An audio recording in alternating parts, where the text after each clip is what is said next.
There's 104 days of summer vacation. School comes along just to end it. So the annual problem for our generation is finding a good way to spend it. Like maybe building a rocket or flying a mummy or climbing up the Eiffel Tower.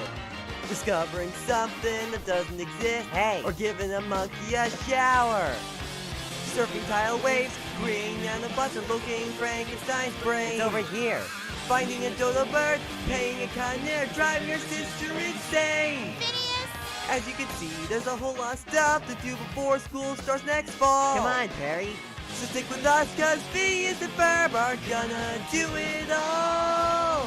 So stick with us, cause Phineas and Ferb are gonna do it all. Mom! Phineas and Ferb are making a title sequence. What is going on, the peoples of the interwebs? Hello, hello, hello. Hello to yet another JesterCast with yours truly, the Court Jester, playing Phineas Flynn and Dr. Heinz Doofenshmirtz, Perry the Platypus. And here we have Jack as Ferb Hello, everyone. and Major Francis Monogram. Good morning, folks. Or afternoon, evening.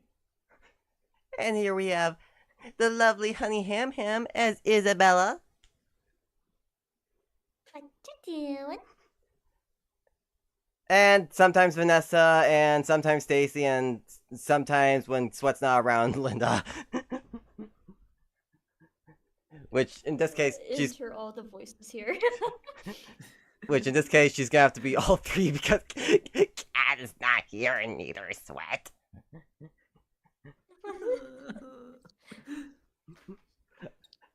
I'm gonna do my best to keep the ones with them as minimal as possible, but make no promises.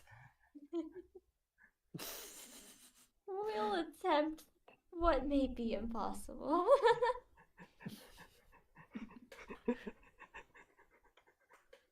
I just think it's gonna be funny because this means that Honey's gonna have to go between being the sweet Isabella to the absolutely insane Candace to the very monotone Linda to the goth Vanessa. Oh my god, I feel so sorry for you. Switching personalities like I do in real life. It's not that different. Cat, if you can hear this, get here as soon as possible. Your rehearsals can't wait. Disclaimer: it is not necessarily. It's not necessary. You're good. You're fine.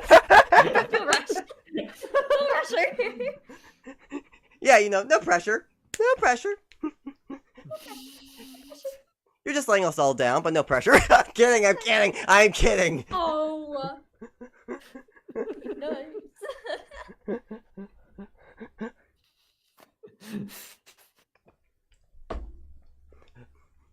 So with all that in mind,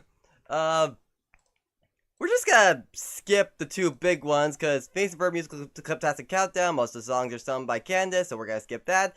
Quantum Boogaloo, Candace is in 70% of the episode, in different ages and versions.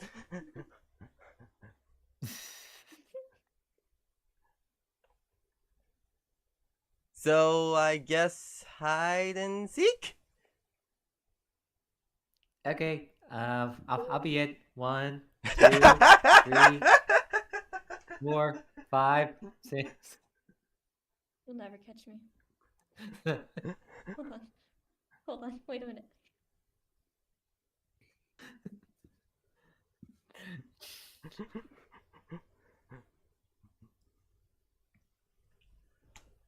There we go. Alright.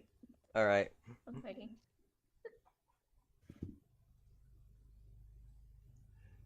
Oh, hey, should one of us take Buford? I could take Buford.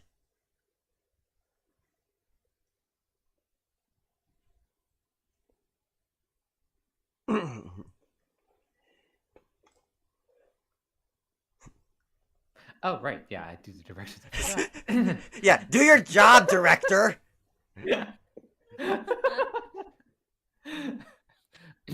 Hide and seek. Scene opens up showing the Flynn Fletcher house while it's raining. Dang. Of course. Kind of rain. Phineas, Verb? I'll be over at Vivian's house for a few hours. You kids have fun. What kind of fun can we have when it's raining? We could talk about our feelings. Okay, I'll rephrase it. What kind of fun can we have when it's raining? I would not mind talking about my feelings. How do you feel now? In pain. There, we're done. I guess that was fun. How about a game of hide and seek? Who said that? View switches to a boy sitting on the couch. I did. Who are you? Allow me to introduce myself. I'm Irving, your biggest fan. How long have you been sitting there? A couple hours. My horoscope says I'm a background type. Here he uses a book entitled PNF. Check it out. I've kept a scrapbook of your adventures. He opens a book to pictures of Phineas and Ferb and Co. on the roller coaster. Is this the time you built that roller coaster? And this is the time you built those chariots? And this is when you had that soup. Oh, what a nerd. Is that a lock of Ferb's hair? Don't touch it! Ferb, I think we might need to call our lawyers.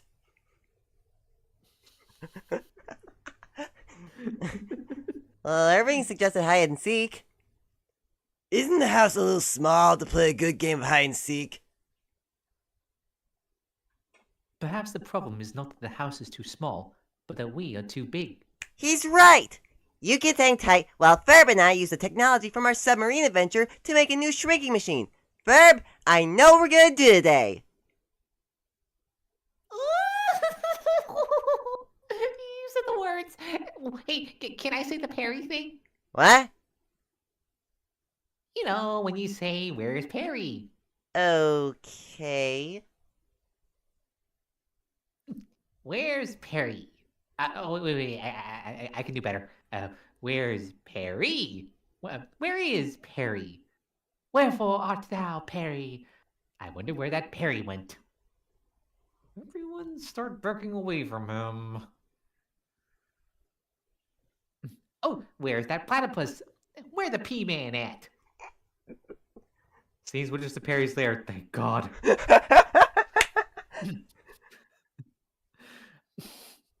Good morning, Agent P. We received some disturbing calls from Doofenshmirtz. There's a recording of Doofenshmirtz's call. Hello, Monogram. Are you home? If you're home, please pick it up. Pick it up. Hello. Oh, I hate these machines. Okay, listen. I'm being evil. I need Perry the Platypus to come over and stop me. Beep.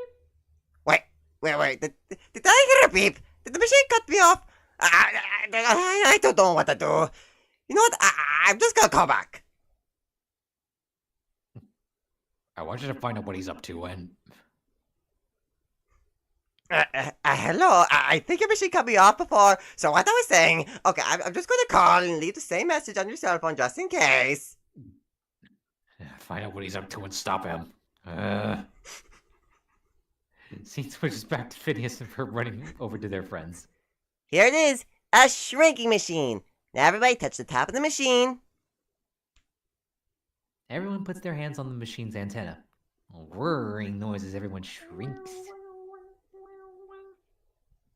Wow, we're really tiny. Phineas, your coffee table is huge. Ha! Look at this pencil! Somebody take a picture of me next to this dust bunny. Shutter clicks as Ferb jumps on the shutter of the large camera. Phineas, this is amazing! Everybody should shrink. Get tiny. Get teeny. Get tiny. Be small.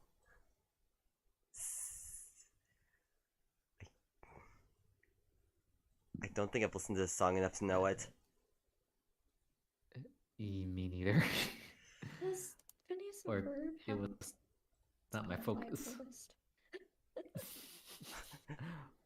Well, likely, or they invented their own app that rivals or even eclipses Spotify. You're so right. Yeah. I wonder what they would call it. Shrinker? Trigger.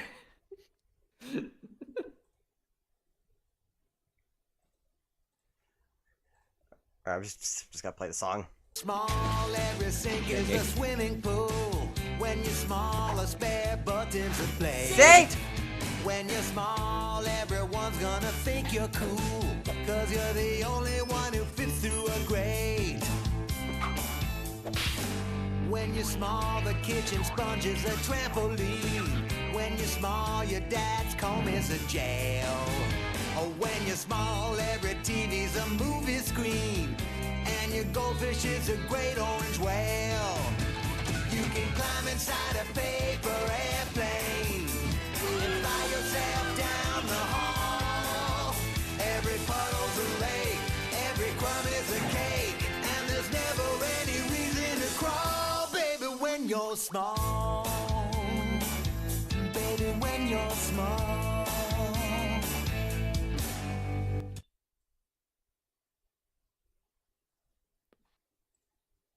Meanwhile, over at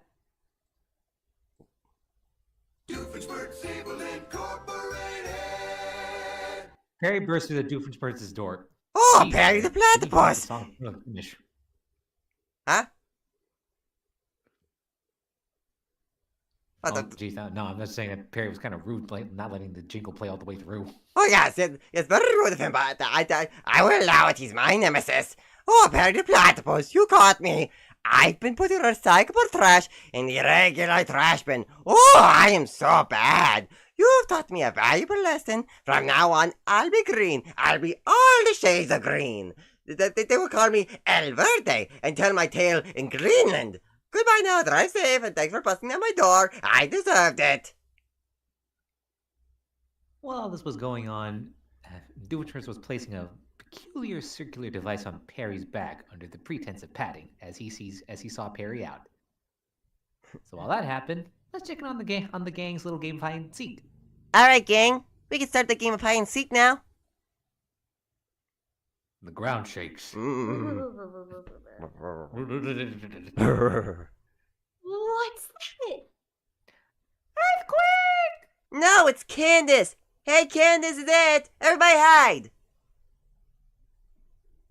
Stacy, the bow is totally cute. It's your signature look. You have the bow, and I have some weird metal contraption in the living room. Stacy, I'll call you back. This thing was obviously made by Phineas and Ferb, so it must do something. Phineas, look at the umbrella stand. It's Baljeet. Oh no, she found me. I guess I made it. Baljeet screams as Candace opens the umbrella, catapulting Baljeet to the ceiling, onto the lamp. Ah! Baljeet! I'm okay! The door shuts as Candace leaves. We gotta get that shrinker back. You guys always have a plan. We don't have a plan. What? We'll just have to wing it. There's no winging. There's no winging in the book. You guys have just been improvising this whole time? Oh, how heroes fall. Hey, guys, remember me? Up here with the dead flies? Sit tight, Baljeet. We'll have you down as soon as we can. How can I sit tight with the air conditioner up here freezing me? So cold. So cold. Activate Bug-Eye Bot. The Bug-Eye Bot activates. Yes, my little robot eye. Find Perry's address for me. That's right, iBot. Towards the front door so I can see the number. Oh, it will be so delicious to know where Perry lives. I can ring his doorbell and run away. Wow, ding dong ditchin'. That is evil. Anyway, cut to Candace running to the Garcia Shapiro household. She knocks on the door. Mom! I want to show you something. Yep, I'm one step ahead of you boys. One step. What the heck is this thing? She presses the antenna and shrinks. Wow, wow, wow, wow. I'm shrunk! There's a crashing noise as the shrinking machine falls next to her. Oh, where's the reverse button? The door opens. Oh yeah. Hello, hello? I could have sworn I heard someone knock. Oi, that's not a good place to leave a toy. Candace screams as she's lifted up with the shrink machine and falls back down. Mrs. Garcia Shapiro, it's me, Candace! Hello? What? She screams and falls off a ledge onto the grass. Guess I deserve this for trying to be one step ahead. Another scream. She screamed as she bumps into a growling caterpillar, which is shown to be really harmless after she runs away. Phineas, we've got to get to that machine across the street. What's the point? We're vacuum bag filler. Thanks for that, Captain Bring Down. The group screams as Doofenshmirtz's bug descends upon them. Ah! Ah! What? Some kiddie TV show? Ah, the signal must have gotten switched. Ah! Oh, now I've lost the picture entirely. I hope it doesn't go rogue. Yeah, about that. The mechanical bug makes worrying noises as it malfunctions and staggers about. The group runs away. What is that thing? Did we ever make mechanical bugs? There's nothing in the book. Okay, everyone, split off now! The mechanical bug crashes into the leg of the kitchen table, causing a basket of sewing materials to fall down. Isabella trips and screams as the bug comes closer to her. But Phineas comes in swinging in on a thread and needle to save her. He deposits her on the coffee table and she looks on as he lands on the ground. Throw him and throw him, guys! Come on, fanboy! You wanna live forever? Is that an option? Everyone runs and throws their thread across the bug's body. Irving gives a battle cry as he runs, but crashes into the leg of the table, still holding his needle. Good job, Irving. I'm okay! As Isabella jumps down, pulls out the needle embedded in the table leg, and takes over. Great shot, Isabella! Thank you very much. Yeah! Yeah! Ah! He screams and war cries as he rips off the bug's robotic eye and holds it above his head before throwing it down to the ground. Okay, Doomslayer. I'm a little worried for you, but okay. I could have said better myself. Meanwhile, Candace groans as a raindrop falls on her. Pinky the Chihuahua comes up behind her, growling. Candace runs, screaming. Rip to Candace's vocal cords. This girl just screams so much. Oh, that's Candace screaming. Candace is a screamer. Oh my god. Yay. Yeah, but guys, we're still small. What now? Ferb's on the bug's head and rearranges some of its wires, causing it to sprout wings. Ferb, you're a genius! Everyone on? Irving as he brings out a camera. Hey, I don't have to digitally insert myself. Go tell your blog. Let's get Baljeet. Baljeet! Baljeet? Where is he? I don't see him. Look, over there! Something's moving! One of the dead flies begins to move. It breaks open as Baljeet appears out of its back, dripping with fly guts. Ew! Ew. I did what I had to do to survive! I don't blame you, Baljeet, but at the same time, there will never be enough showers to get rid of that. Meanwhile, Candace is still in the Garcia Shapiro front yard, being terrorized by Pinky. The gang flies by on the robot bug. No, down! Bad dog! Where are your manners?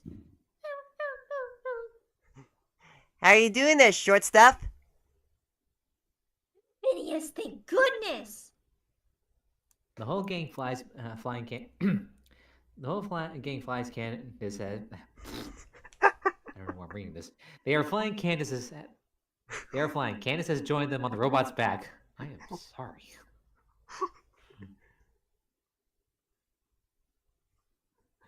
Ooh, smells like fly guts. I had to survive, okay? The gang flies into the house through the doggy door and Pinky follows. They land on the island counter in Isabella's kitchen. Come on, hands on! They touch the antenna of the shrinking machine and then return to their normal sizes. All right, Phineas! Cool! Yay, Phineas! You did it, Ferb! Cut to the living room. Lisa, is that you? Yeah, Mom. Back to the kitchen. Oh, you guys are so busted. Wait till Mom sees this. Mom! She's gonna go get your mom. What? Meanwhile, back to Doofenshmirtz pounding on his computer. Ah, whack! Whack! Perry is awakened by the pounding noise coming from the robot eye, which is still lying on the floor where Buford tossed it. And he slips on his fedora. Come on. Ooh, hey, random pounding works. Oh, good, we're back on the Perry show. Perry holds the robot eye up to his own. Ah! Yeah, all right, Perry the Platypus. Could you just do me a solid and hold this thing up to the three tetrads in front of... But Perry goes ahead and crushes the robot eye between his fingers. He removes his fedora and returns to sleep. Come back to Isabella's living room. Mom! You gotta see something in the kitchen. Come on!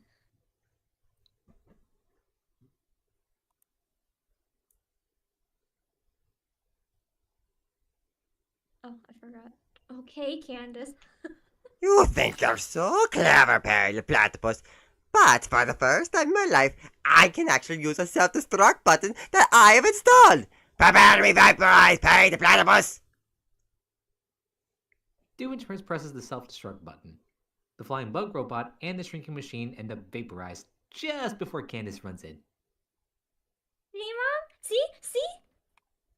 What? She sees nothing on the counter.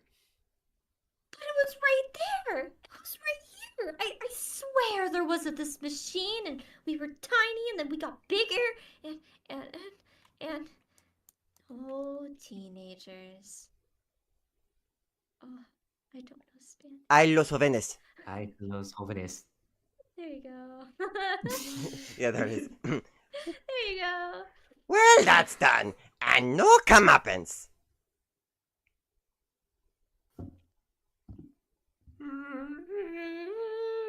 Why do I feel so empty? Okay, I can't do violent noises, so sue me.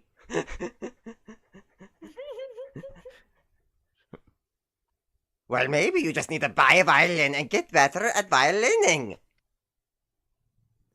No, I do not want to go back to when I was 9 years old.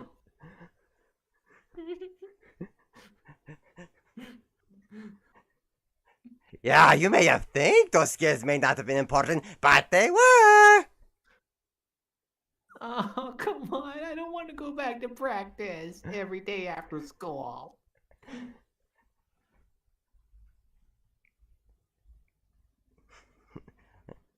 Don't you want to get better like your Uncle Mozart? My Mozart isn't even in my family tree. At least as far as I know. Well, looks like you're gonna have to ancestry that shit. Yes. But I'm afraid of needles.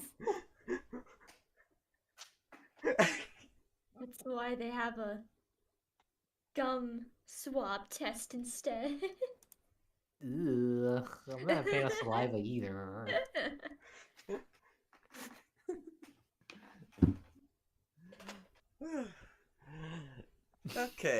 That sinking feeling. Okay.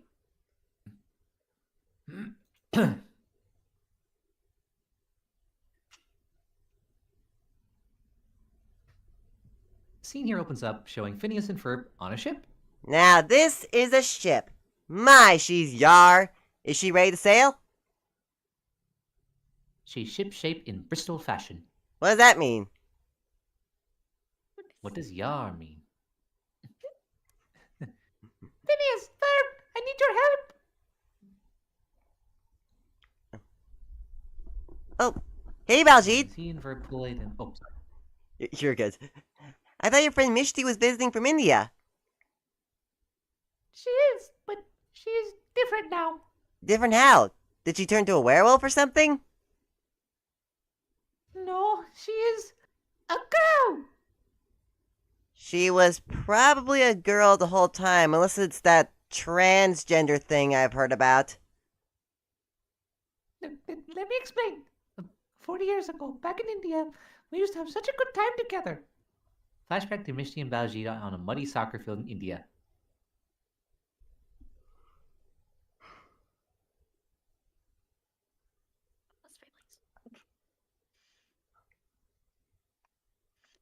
Baljeet, the Patels are here. Oh wait. You're very far ahead. I'm so lost. Okay. Give it to me. No, me. Give it to me. No, me. Baljeet shoves her out of the way. She promptly does the same to him. I'm open. Baljeet runs at her. She grabs his hands, spins him around, throws him off screen in the other direction. Mishti falls over from the effort. He returns wearing a traffic cone on his head, jumping in the mud puddle and getting it all over Mishti. She fills the traffic cone full of mud and places it back on Baljeet's head, laughing. Cute flashback ends. And she never showed any kind of sign of werewolfism at all? If we could just stick to the topic, please. 5 minutes and 48 seconds ago, back in my home. Flashback to Baljeet brushing his teeth in his meticulous bathroom. Baljeet, the Patels are here. The parrots are here. I almost said parents. Coming. Mishta. Mishti is much older looking and a little flirtatious. Hi, Baljeet. Baljeet slams the bathroom door and begins to hyperventilate. Flashback ends. So after hiding in the bathroom, I jumped out the window and came over here as quickly as possible. I don't know how to act in front of a girl. I don't even know what girls like. Is it like sugar and spice and everything nice? That is what they are made of. I do not want to build one. Duh. Verb make a note of that.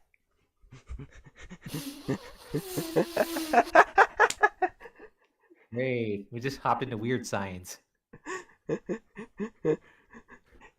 You know, I think what girls really like is romance. Romance? Yeah, we learned all about it in this movie we watched last night. Dinner, music, candlelight, and all a romantic cruise over the ocean.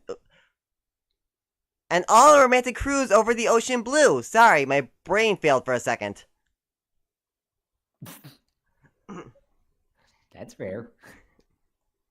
Happens sometimes. Lucky for you, we happen to have a ship right here. Verb, cancel the giant bottle. I know what we're gonna do today. Hey, where's Perry? Over at OWCA, Major Monogram and Carl are playing a rhythm game. Dude, we know it's a Guitar Hero. Let's not pretend here. Major Monogram is on guitar, but he isn't doing very well.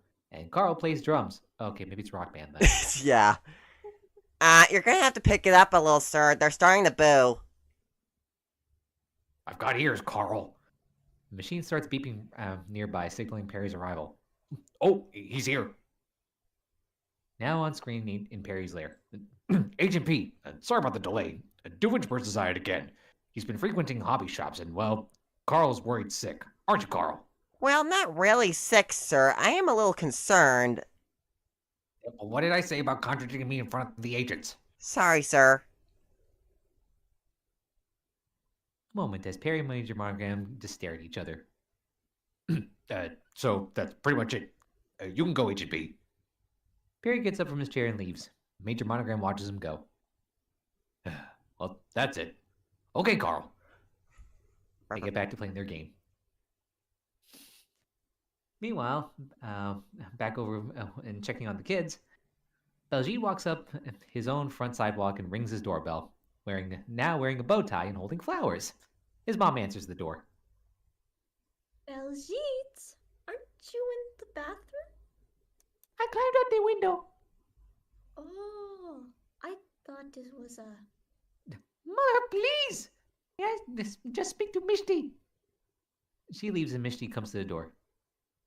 Hey, Belgique, what's up? If you don't already have plans for this upcoming afternoon.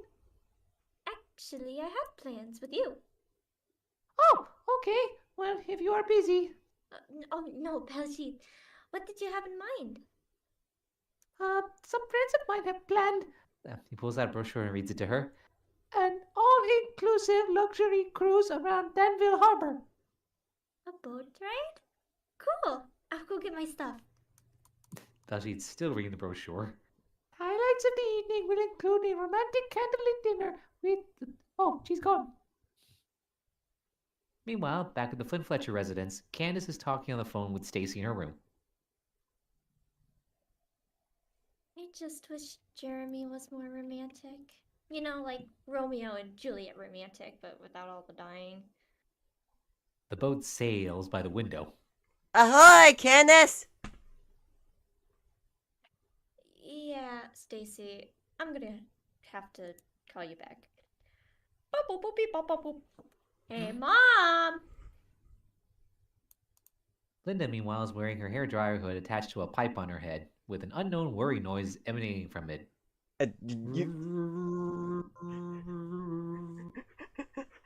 Candace, make it quick. I'm in the middle of something. Candace leans out her window to see the ship. Phineas and Ferb are leaving on a cruise ship, but I don't know where they're going. I can hardly hear you. What's this about a ship? Are you at the harbor? No, I'm at home. Wait, the harbor. That's where they're going. I'll bust them there.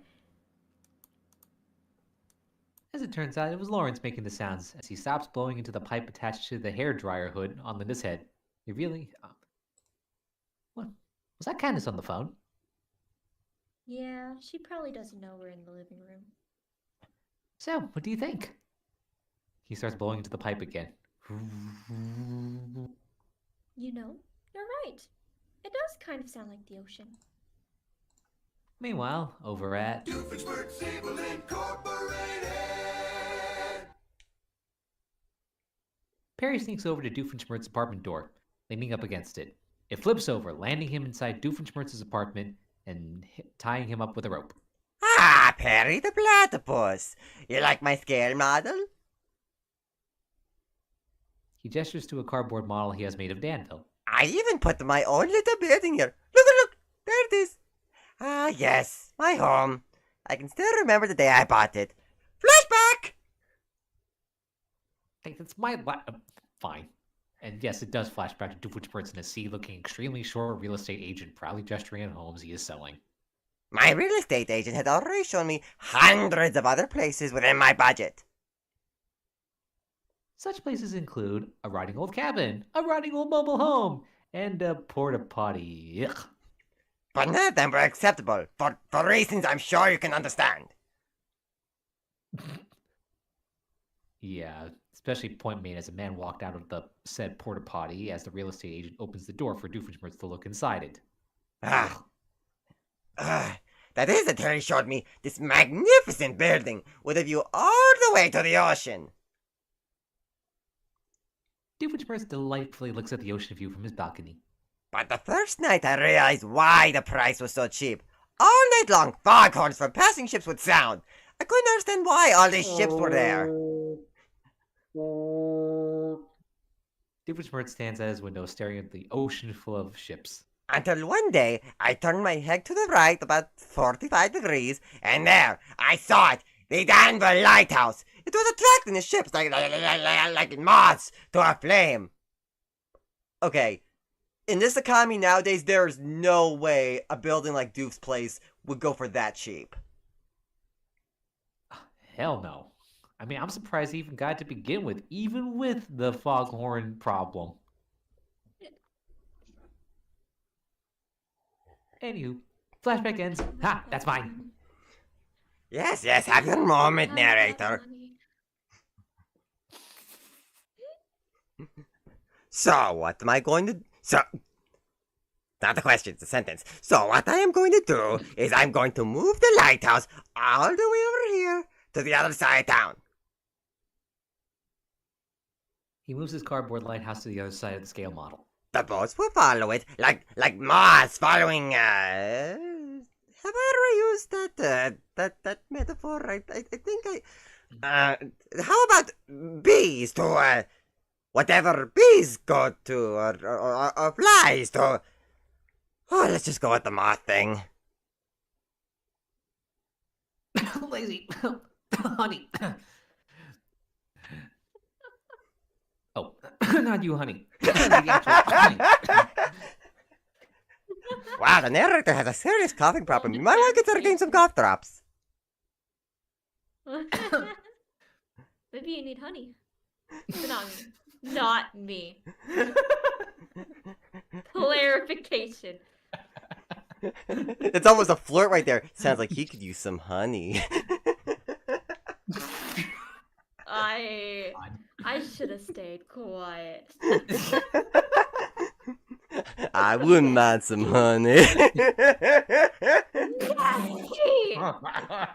Nasty!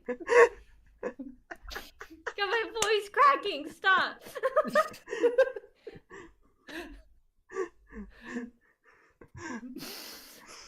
Okay. Okay, well, before we get too ahead of ourselves to the Love Boat montage, the ship is in Danville Harbor. Baljeet and Mishti have already boarded and are standing on the deck. For your safety, Mishti, I invite you to hold on to their rail. It appears to be very clean, which I know is important to you now that you are a girl. Aw. Not sure that's how that works, but okay. Hey, Isabella, what you doing? Isabella, Gretchen, Addison, Holly, and Ginger are standing near the ship. The Fireside Girls and I just got a shrimp net repair patches. What are you doing? A romantic cruise? You wanna come? You want me to come on a romantic cruise with you? Yeah, it'll be fun. For both of us, Do I need to get the hose out? Please. Okay. Instead of giggling and squealing, it's crying and disgusted like. I'll start barking. I'll start barking in defense. Don't test me.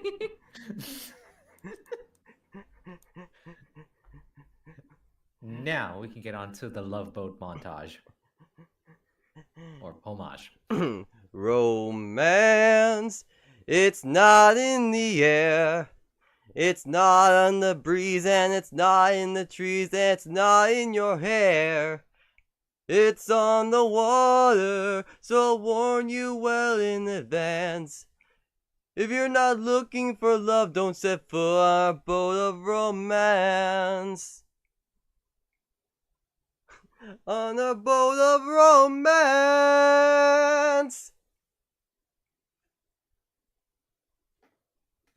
Ladies and gentlemen, Court Jester. Thank you. Meanwhile, Candace watches the boat of romance sail away from the harbor. I knew it. Time to call Mom. Beep, boop, boop, boop, boop, beep, boop, boop. Mine? Mine? Oh my god! Squirrel! Squirrel. Mine? Mine? Mine? Mine? Mine? Candace, I can't understand a word you're saying. Mine? Mine? Mine? Mine? Mine? Mine? Mine? Mine? Mine? Mine? Mine? Mine? Aunt Candace, are you feeding the geese again? I hope you're not wearing a tube top. Click. She hung up and looks at her husband, who is once again the source of the whirring noise. Do you mind? He has been wearing the hairdryer hood and twirling the pipe around like a helicopter blade. Now it sounds like a spaceship. Okay, let me try. Couple goals right there, folks. Meanwhile, Candace is still at the harbor, having managed to lose the seagulls. Mine? Mine. Well, they gotta come back sometime, and when they do, I'll be standing right here, ready to bust them. 3 seagulls land on her head and shoulders, imitating her on the lookout. She Mine? takes her arms to shoo them away. Mine? Mine. Mine? Mine? Did you get off of me? Mine? Shoo! Mine. Get off. Bark, bark. Bark. Bark, bark, woof, dog noises. Bark, bark. Grr. Meanwhile, Phineas and Isabella are standing on the deck of the boat of romance, watching the set. Well, Phineas, this is so romantic. You think this is romantic? Wait till you see what else I have planned. Isabella blushes, and he takes her hand. He leads her inside the ship. I'm staring at the camera, by the way. Yes! Meanwhile, in my brain, I'm just playing the John Trapp clip of, I don't like where this is going.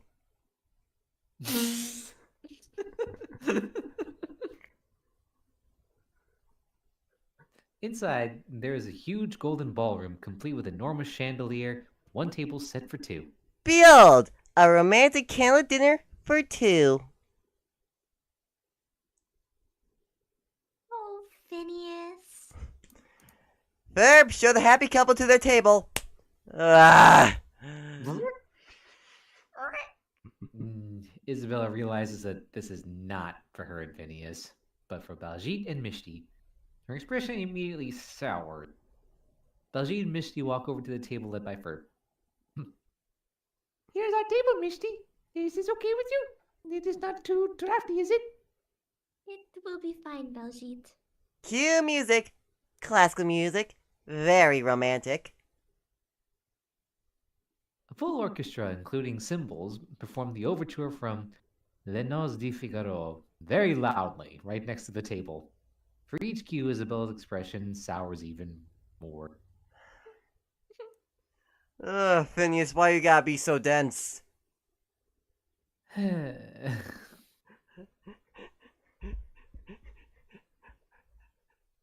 Ugh. Cue rose petals. Ferb dumps several hundred pounds of rose petals on the table, coating it, Baljeet and Mishti, and the orchestra with them. On second thought, Isabella might have dodged a bullet. Yeah. Cupid! Nice. Buford is lowered down on a rope, dressed in the traditional wings, bow and arrow, and diaper. Huh. Definitely dodged a bullet. Yeah. Hey everyone, I'm wearing a diaper! Isabella's not having this. So, do I know romance or what?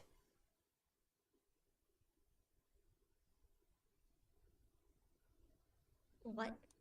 I said, do I know romance or... I heard you. Man, did it just get cold in here all of a sudden? Oh my god. Anyway, at the table, still surrounded by rose petals, Baljeet and Mishti enjoy dinner of spaghetti, meatballs, and lemonade. I'm not sure lemonade would go with that dish. Yeah, too much acidity going on, man. Mm-hmm. This food is really good. Do you not think so? Yes, I guess so. Subtle yet pungent. Yes, very. Buford's still hanging on the rope above the table. Hey, can you pass me one of those bad boys? Look, Baljeet, I appreciate all this, but I just want to hang out, like we used to. But are you sure you do not want to hear more music? Did somebody say music? Oh! The rope snaps and he falls, crushing the table. Oof. Doing that, the first thing pops in my mind was Cartman being like, well!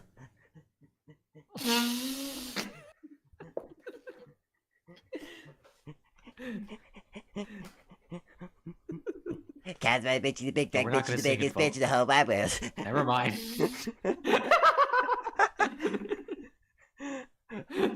Okay. Stand corrected.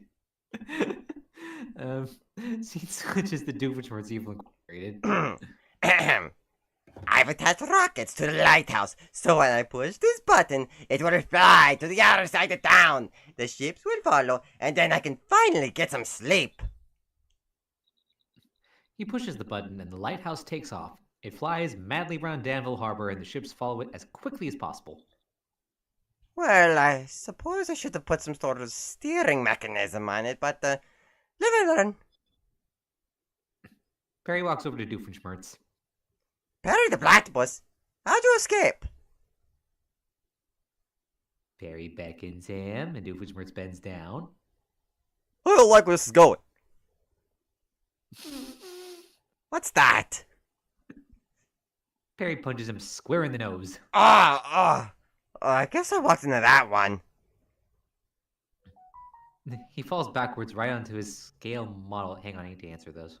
No, that's my phone. Oh, okay, you two. What? Yeah, it's probably the Union. No, wait, no, this is different. Carry on. He falls backwards right into his scale model of Danville, destroying it. Aw, man! I worked all weekend on that! And he did too, as we see him in a flashback gluing the buildings to the table. There, you see, you had your moment to say flashback. Oh, look, the stable makes a perfect little chimney. I hope Perry the Platypus appreciates all this hard work. He won't. I know.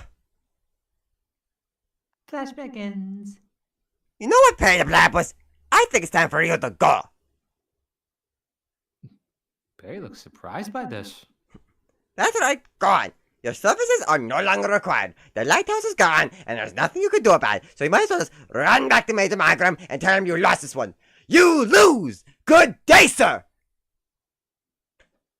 Oof, this is a first for you, isn't it, Perry?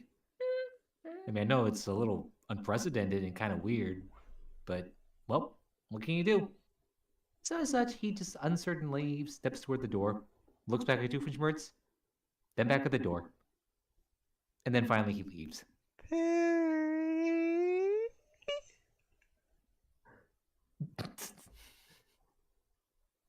Back on the deck of the boat of romance, the evening has taken a turn for the worse. Misty is clearly bored. Did I mention how nice the weather is? Several times. Well, it is nice. Huh. Phineas is talking to Isabella, mystified as to why nobody likes the boat of romance. I don't get it. We've tried everything in that romantic movie, but nothing seems to work. The orchestra, the pills, the love song. The only other thing they did in that movie was sink the ship. Oh, come on, man. The lighthouse, still flying uncontrollably, goes straight through the hull of the ship. The boat's following it straight through the hole. Well, Phineas? That'll do it. Well, I mean, there was one thing that they forgot to do. Baljeet didn't draw Mishti like one of his French girls. Oh, God, now. No. 15. These are just kids, man. We're under 15. Actually, yeah, for that matter, Okay. why is Phineas watching Titanic to begin with? He's too young for that movie. That's true. Yeah, I mean, But I feel like Lawrence is one to watch those movies. sure. So what we're thinking is it's Lawrence's fault. They just snuck in and watched. Probably.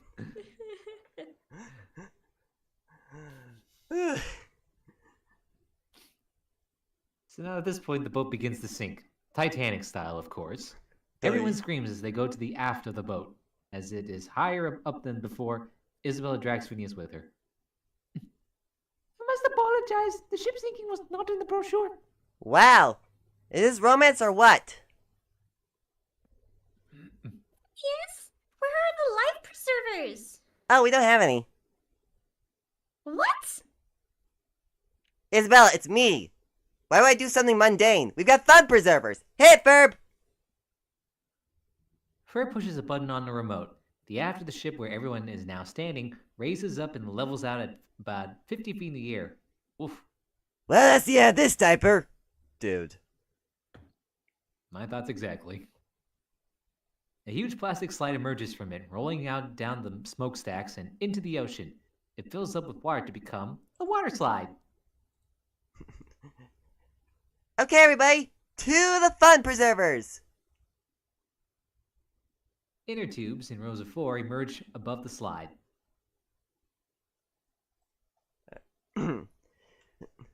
Oh, Cupid's first! Buford jumps onto... The diaper. Buford... Nasty. Yeah. Buford jumps... Ugh. Buford jumps onto one of the fun preservers, sliding down the slide. Other kids follow, including Phineas, who offers to share his fun preserver with Isabella. Aw. She hesitantly accepts. Baljeet and Mishti also share a fun preserver. Aw. Summer, I love summer, give me that summertime. Woo! Gotta make summer last.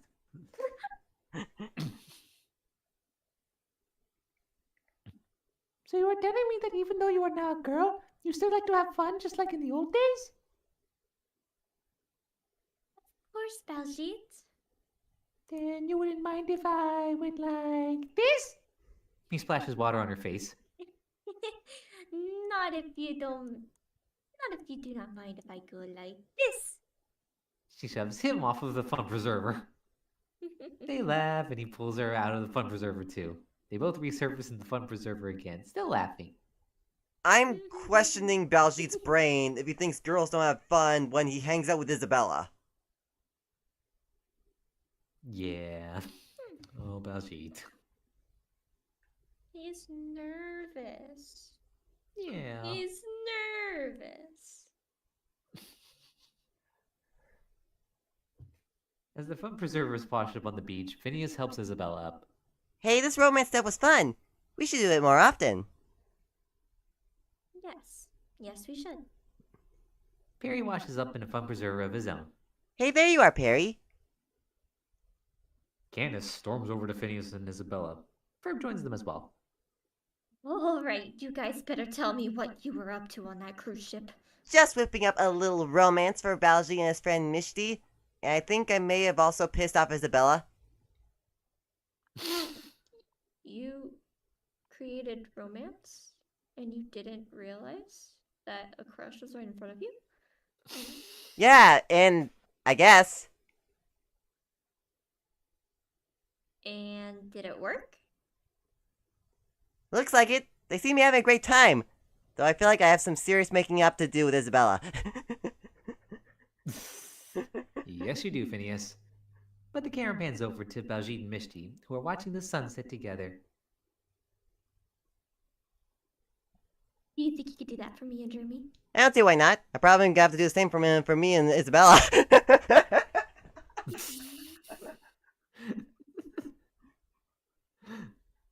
Unfortunately for Jeremy and Candace, only the failed dinner portion of the Boat of Romance is with the same orchestra, same rose petals, and even the same Buford as Cupid. Ah, come on, man. At least it's a new diaper. How you know? Well, that's okay. I didn't want to think of an alternative, but yeah, I know you're right. Candace, I love having some kid's feet in my face as much as the next guy, but how about we just go grab a slushy burger? That line did not age Good call, well. Jeremy.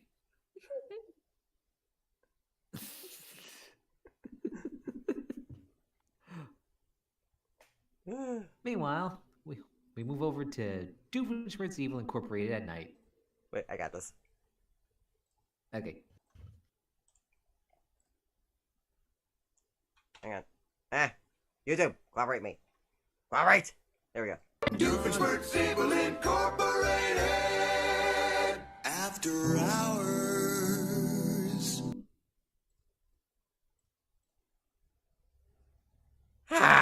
Finally a good night's sleep.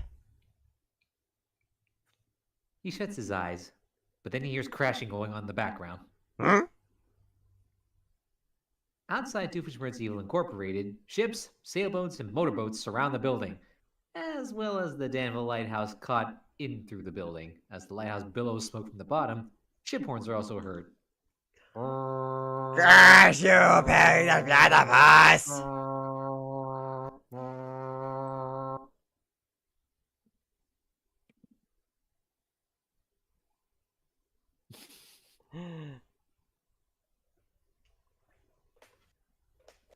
Alright, the Baljeedles. Oh boy.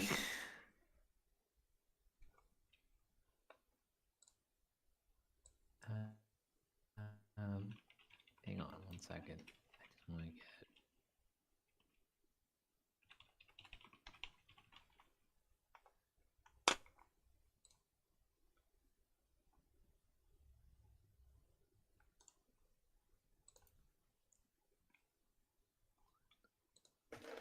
All right.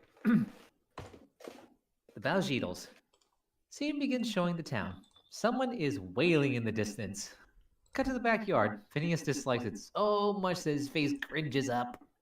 Okay, what the hell is that sound? Sorry, heck, I forgot I was on a Disney show. Come on, Ferb. I know we're not gonna do today. We're not gonna figure out what we are gonna do today as long as that noise keeps up. He, Ferb, and Perry leave.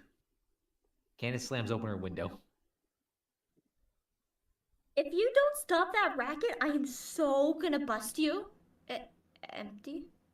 Backyard? The wailing stops. Candace, stop trying to bust your backyard. Candace's cell phone rings. Jeremy? Yes. Yes. Yeah, we'll see you in a bit. Thanks. No, you get off the phone. Hello? Hello? So, what's the scoop? Jeremy just invited us to his friend's concert. Oh, I don't know. Lately, I've been feeling like a third wheel around you guys. What? No, I always saw more like Jeremy and I were two wheels, and you were the separate on a unicycle all... Wait a minute. I just thought of something. Jeremy's never given me a nickname. She grabs a chart with Jeremy's faces from under her bed. I refer to you, the chart. Oh, goody. The chart. See, Jeremy only calls me Candace and nothing else. When a guy makes you his girlfriend, he comes up with a nickname for you, a pet name like Baby or Honey. That's sweet. Egg Leg Pete, his own personal stamp. Maybe you shouldn't do Honey, that's already copyright claimed. Yeah, alright, copyrighted by our favorite ginger. That's me. I'm not a ginger. Bark, bark. Bark, bark. Maybe you should just let whatever happens happen. You know, naturally. Naturally. Where is that coming from? Cut to Baljeet's house. Baljeet's house? For such a mild-mannered kid, we wind up here for a lot of weird reasons. You're one to talk. Ferb is shown with fingers in his ears. I wish I had some earplugs. Ferb holds up a dual earplug shaped like fingers, turns out. Thanks, dude. Cut to Baljeet's room where he is holding a guitar and facing the wall. So, what up, Jeet? Oh, hello, my friends. I did not hear you coming in. Is everything okay? If by okay you mean that my life is a meaningless black cauldron of swirling failure, then yes, everything is groovy. Ferb puts his earplugs back in. That's not at all what I meant by okay. I signed up for a class called Summer Rocks, believing it was a geology course. It turned out to be a rock and roll camp. No matter how hard I study, I just do not rock. I could actually get an E. I can't even say a terrible letter. Phineas, what am I going to do? Well, that was an interesting sound you were getting out of your guitar. I think you'll be just fine. That was not my guitar. That was me. I call it the fail whale. Buddy, whoa, hey, shut up! Thank you. We can show you how to rock. Really? Absolutely. Hey, I think the fail whale scared Perry off. Thanks. I think it scared anybody off. I've never related to fail whale more. Cut to Perry entering his lair through a tube. He comes out next to an usher. Ticket, please. Perry hands him a ticket. Right this way. He guides Perry to his chair. Enjoy the show.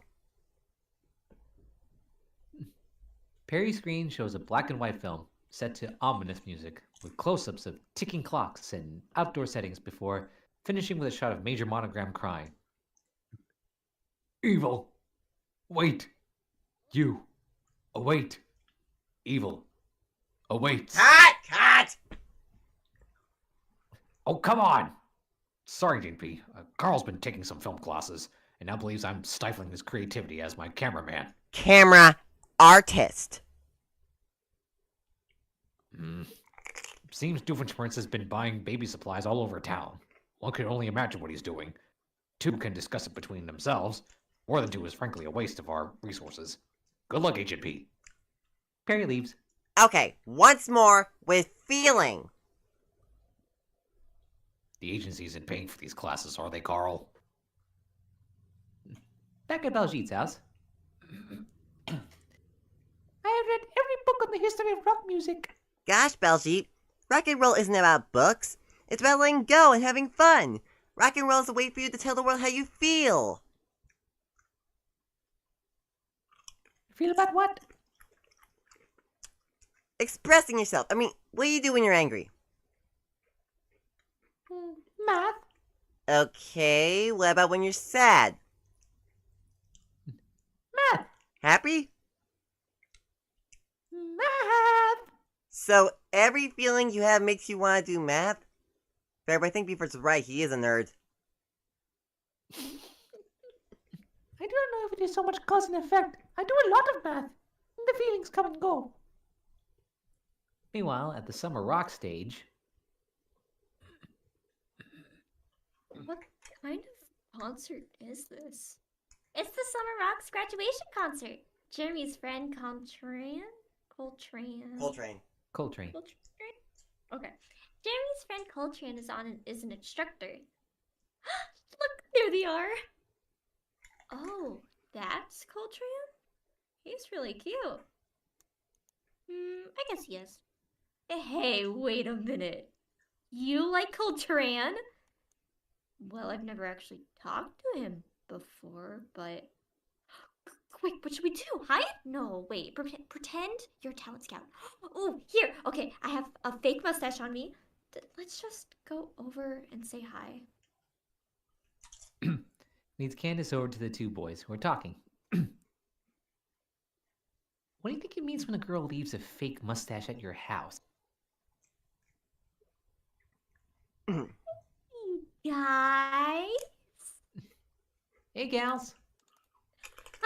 Gals. That's me. Yeah, that's me. The gal. Gosh, when did you start calling me that? Hi, I'm Stacy. Hey, how you doing, Stacy? I'm Coltrane. I like your hair. Thanks. I like your bow. Let me show you around. Cool. Hey, Coltrane, Stacy.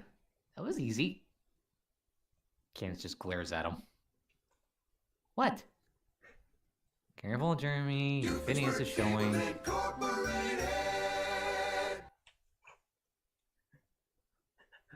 Well, premature there, Jeremy sorry. emerges from a teddy.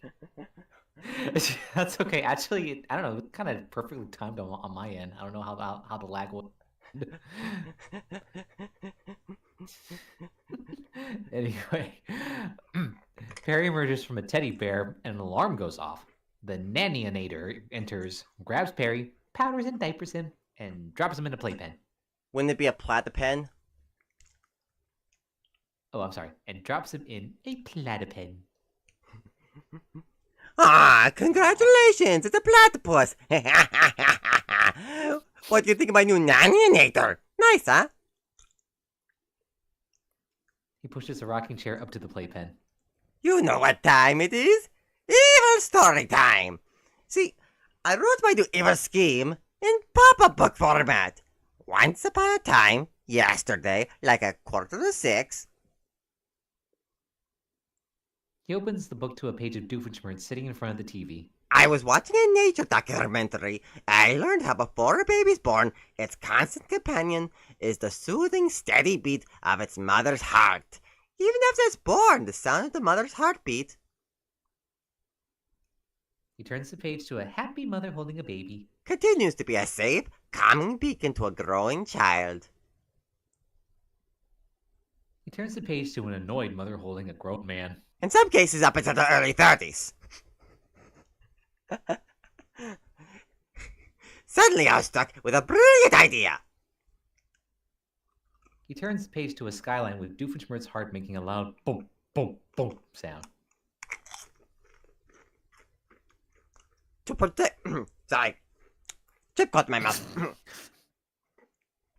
To project the sound of my own heartbeat across the city, causing all the beat. To project the sound of my own heartbeat across the city, causing all the babies to believe that I am their leader, like the Pied Piper, except with babies. Come on, dude. What kind of narrator reads each while he reads? Anyway, he turns the page to Doofenshmirtz leading a baby army. I will have a mighty baby army, and no one will fight back because, you know, they're babies. This is the weirdest idea he's had yet. I was gonna say, Doofenshmirtz, there's a thing called child labor laws, and this is like breaking the Geneva Convention of those laws. There are literally psychology experiments discussing this, Doofenshmirtz. Please reconsider. He turns page to Doofenshmirtz reading to Perry with the nannyinator and bumminator, a giant heart behind him. Finally, the time came for me to tell you my evil plan in pop-up book form, and I'm sorry, the book seems to have caught up to us in real time. Anyway, behold, the bumminator. You know, he could have just called it the heartbeatinator. Yeah, I'm just gonna let that choice of that inator title sink in. Anyway, back at Baljeet's house. Rock's not about getting good grades and following the rules. It's about rebellion. It's about using music to express your true feelings and emotions. It's about sticking it to the man. Just play how you feel. Baljeet plays a single chord. Baljeet, that's just an A chord. I feel like I want an A. This is gonna be harder than we thought. Meanwhile, back over at the Summer Rock stage, Stacy and Coltrane are sitting at a picnic table, and Coltrane is playing bass. Do you think you could teach me how to play bass? Let's see if you have big bass player hands. I do not like the way I said that. I do not like the way I said that at all. Yeah, your Coltrane voice is going a certain direction, man. I am so sorry. I was just trying to go for like a low voice, and suddenly I'm going to this smooth, seductive thing. I have no idea what I'm doing.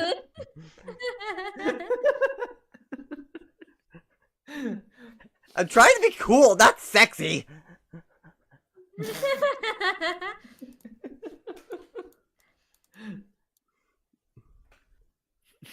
Okay, how about this? Try to be sexy. Maybe that has the opposite effect. All right. Let's see if you have big bass Maybe player that hands. has the opposite effect. Hey, there you go.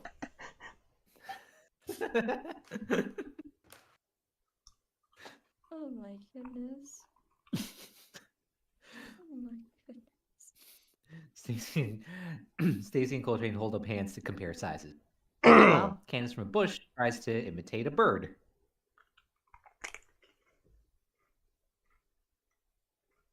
Ooga! Ooga, ooga, ooga, ooga, ooga. Excuse me for a second. I have Candace to keeps- talk sorry. to my friend in the bushes. Cool. I gotta go get the show started. Save me a dance. Meanwhile, Candace, still in the bush, makes her bird call.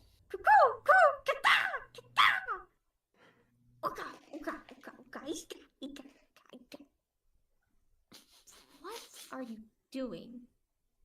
How's it going with you and Coltrane? I think it's going really well. He asked me to save him a dance. He did? What do you think he meant by that? I'm pretty sure he meant he wants to dance with me. Men and their impossible endless riddles. Oh my god, Candace! Men, we don't know what we did.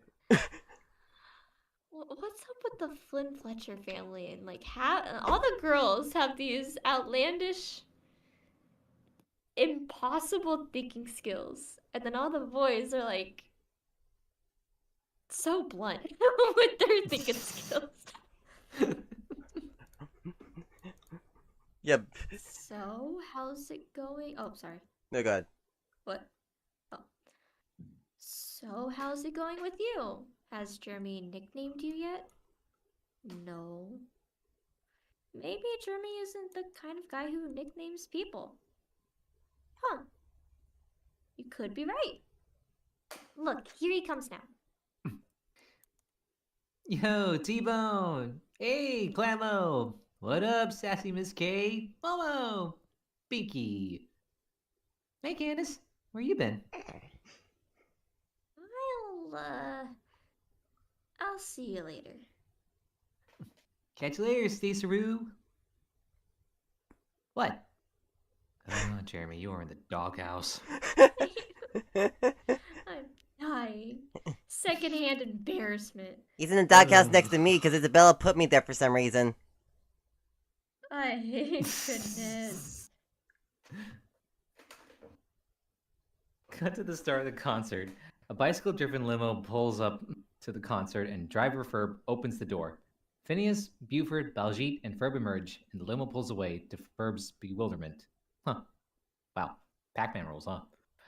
Baljeet watches the opening performer, Django, playing with violin on stage, wearing a Scottish kilt.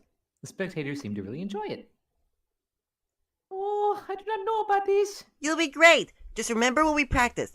follow the beat and let your feelings out through the music.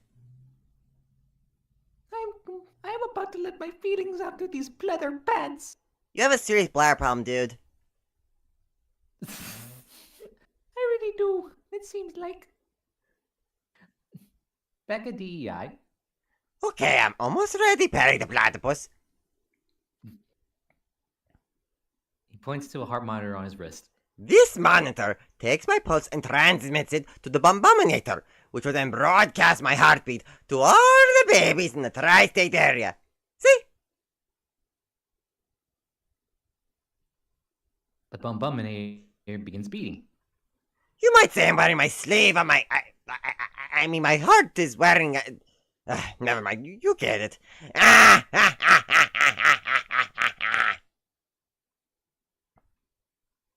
You ruined it, man. You ruined it, Doofenshmirtz. Anyway, he raises the Bum-Buminator through the roof, broadcasting the heartbeat. Meanwhile, at the Summer Rock stage, Coltrane is shown on stage. The audience looks blankly at him. And now, the band you've all been waiting for, the Balgitos. Phineas hears the heartbeat and mistakes it for a drum beat. Hey, cool beat, Buford. Thanks. He begins mimicking the beat. Phineas and Ferb start playing as well. Baljeet peeks around the curtain from backstage.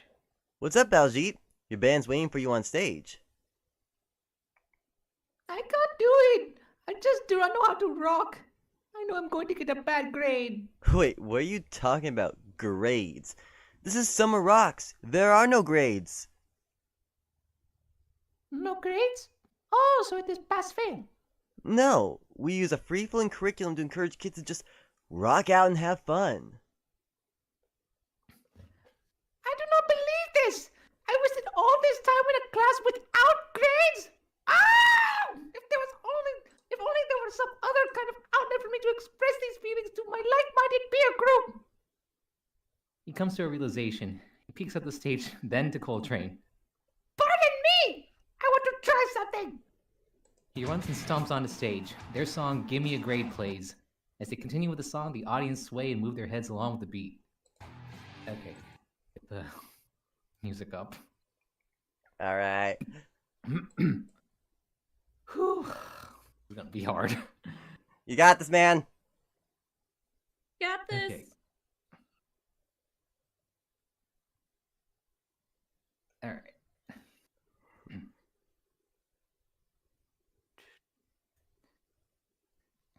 Oh yeah! I've got something to say! I've been burnt by big lesson plans and a free-floating curriculum. I like my rules, baby, etched in stone, cause you know I am going to stick to them. Can I get a masses of discipline? To be honest, give them into F. You wasted all my time learning how to rhyme, then leaving hanging from a triple crab. Somebody give me a grade. Somebody give me a grade. Somebody give me a grade. I need somebody keeping me down. Somebody give me a grade. Somebody give me a grade. Give me a grade. In this town. Somebody give me a grade. Somebody give me a grade. Somebody give me a I grade. already said it. I need some extra grade today. Somebody give me a grade. And make it a name. Meanwhile, back at DEI, Okay, now to relax and keep my heart slow and steady. You know, cause too much excitement will cause my heart to beat too fast and short out the Bombominator.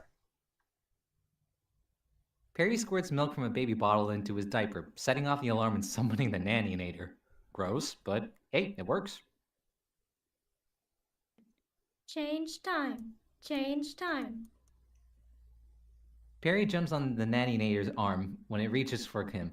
He climbs out of the cage while the Nannyinator accidentally breaks itself and tackles Doofenshmirtz, who grunts while his heart rate rises, which makes the Bum-Buminator beat even faster, causing the music to speed up as well. Perry chases Doofenshmirtz around the room.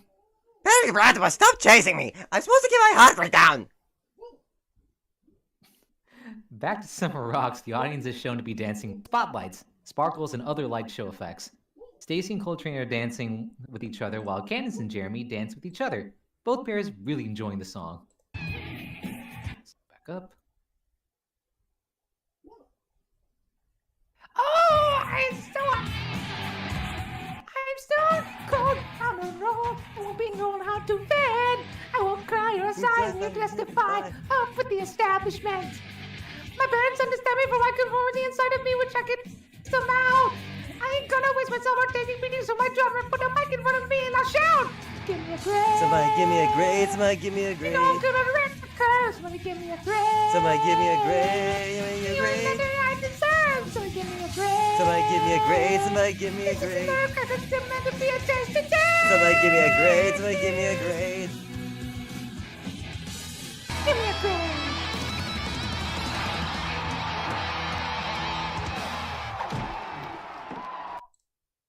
As the final instrumental section of the song commences, Perry continues to chase Doofenshmirtz, who looks at his heart rate monitor, which has his heartbeat way too fast.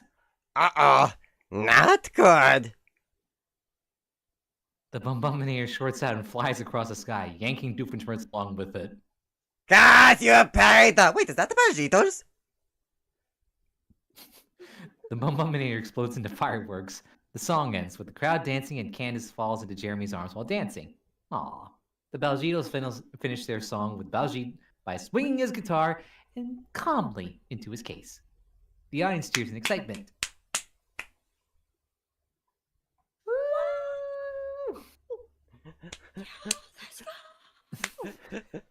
You fucking ate that, man. God. I was gonna say, I apologize in advance for my falsetto that went too high and pierced everyone's ears. You did amazing. I don't know the words, man. That's crazy. Thanks. Oh, just call me Can't Dance Flynn. Okay, that's your new nickname. Wait, what? No, I'm not supposed to nickname myself. You're supposed to come up with it. You don't even care enough to try. Hey, wait a second. I call you Candace, but not because I don't care enough to come up with a cute nickname for you. I call you Candace because I happen to really like that name. You? Of course I do, because it's your name. They hug. Aww. Aww.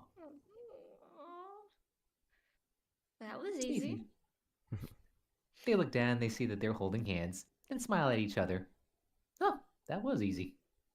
Meanwhile, back on stage. Well, Baljit. Why do you say his name so weird? Baljit. I'm Southern now, apparently. Everybody know what you were gonna do there, y'all. Back to the cowboy voice, huh?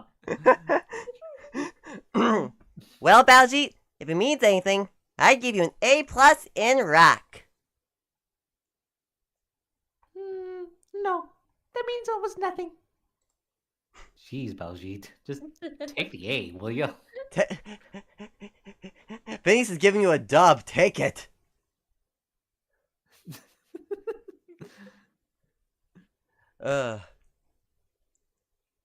Whew. The necessary roughness. Oh, where they're basically in.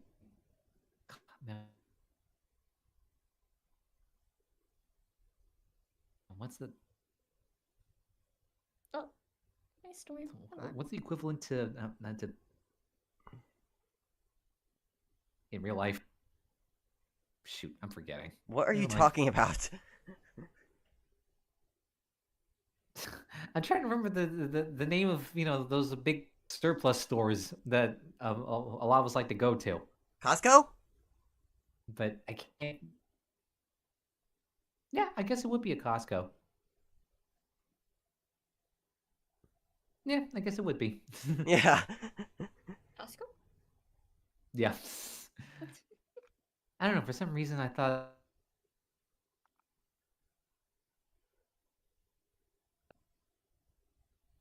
Anyway, before my brain starts to break, the necessary roughness. Scene opens up showing Vanessa and Dr. Doofenshmirtz riding on a scooter.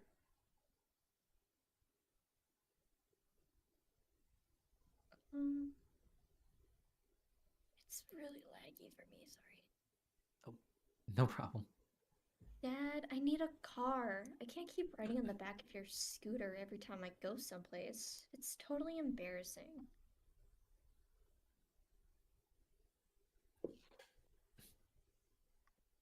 Hey, sweetheart. How'd you like to take a ride on a real bike? She's 16! Doofenshmirtz zaps him with his helmet. The biker gets zapped into another dimension. You know, the one with this giant baby alien in the crib.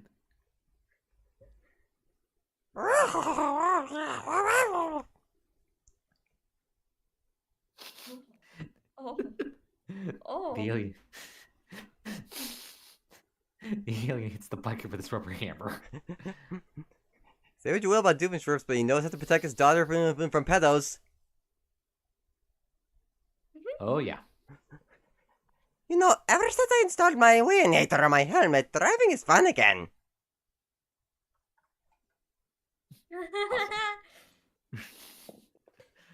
I need one of those. Same. Well, then again, I don't drive, so I guess it's just me walking around. I just Zapping hate people. people in cars.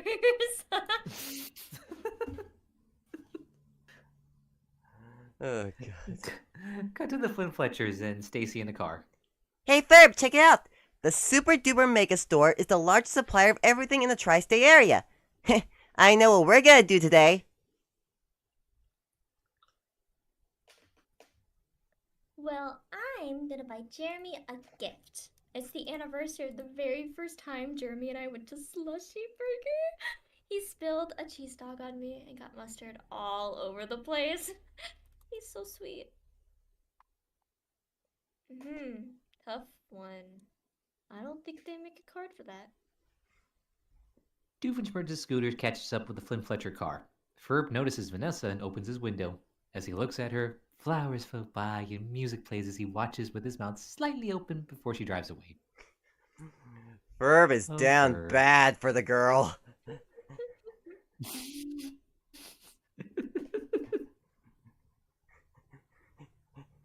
I mean, not that I blame him. They knew what they were doing when they Right. drew her.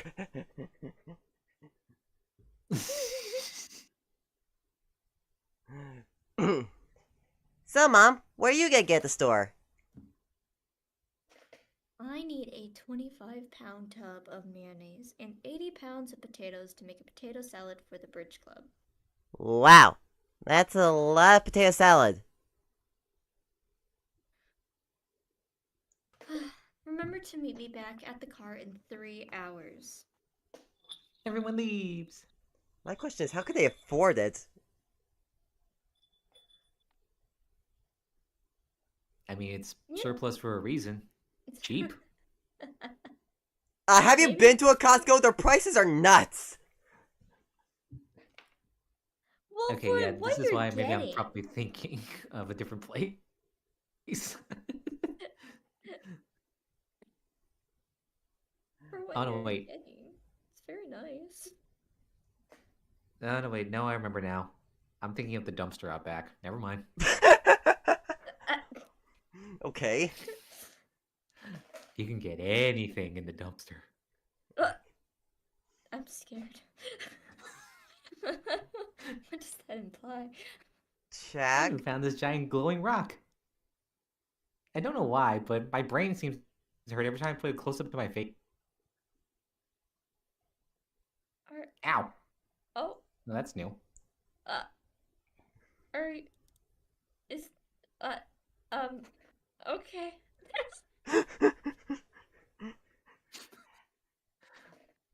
Meanwhile, inside the superstore. Wow, think of it, Ferb. 52,637,000 square acres of unbridled consumerism all under one roof. You can whistle that again.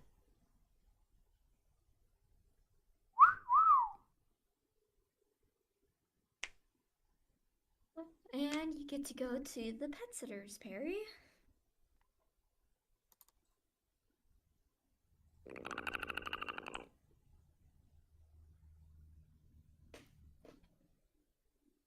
Back outside the superstore. If you want a car, you're going to have to prove to me that you're responsible, that you can do things by yourself. How could I do that when I'm always on the back of your scooter?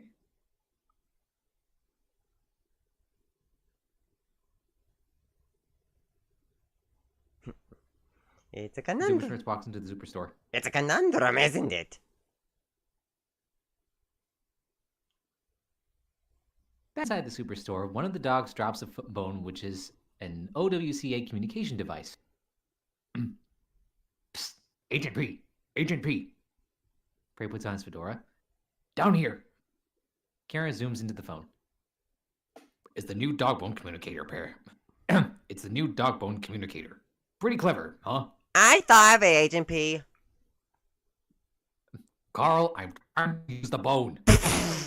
Anyway, Agent P. It-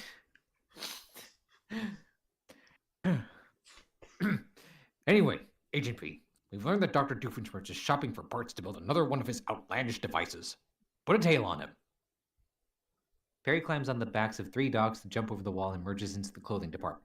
He notices Phineas and Ferb coming, so he runs to get some pants, a shirt, brown shoes, and some glasses, then runs into the fitting room. He comes out looking like a guy, standing by the fitting room.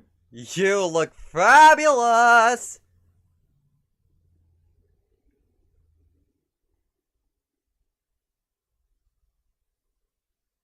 So, I've got to find some way to prove to you I'm responsible. There must be an easier way to earn a car. You know what they say about taking the easy way. What do they say? Well, I could tell you, but that would be taking the easy way, and you know what they say about that. Oh, look! Potassium infinionite!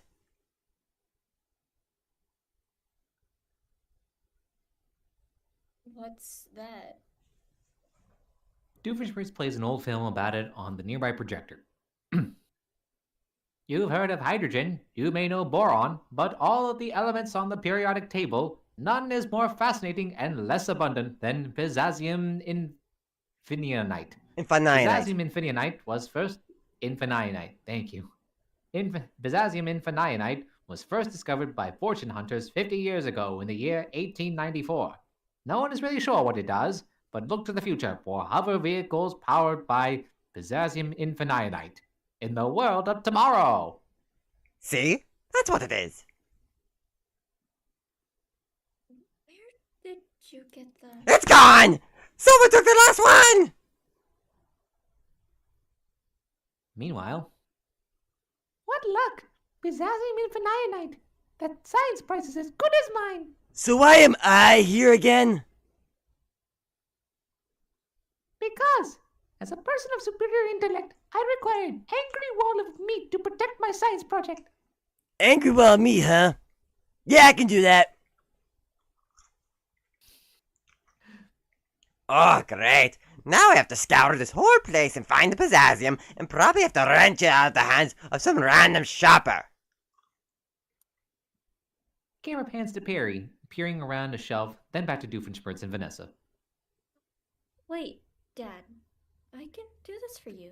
I can find this potassium thing and prove to you that I can be responsible. That I can do things on my own. Then you can get me my own car, right? I don't know. Are you sure you can? Of course I can. I'm me. It'll be a piece of cake. We'll see. I'm not hearing a no. I'm not saying a yes. Here, you can take this potassium locator. It'll help.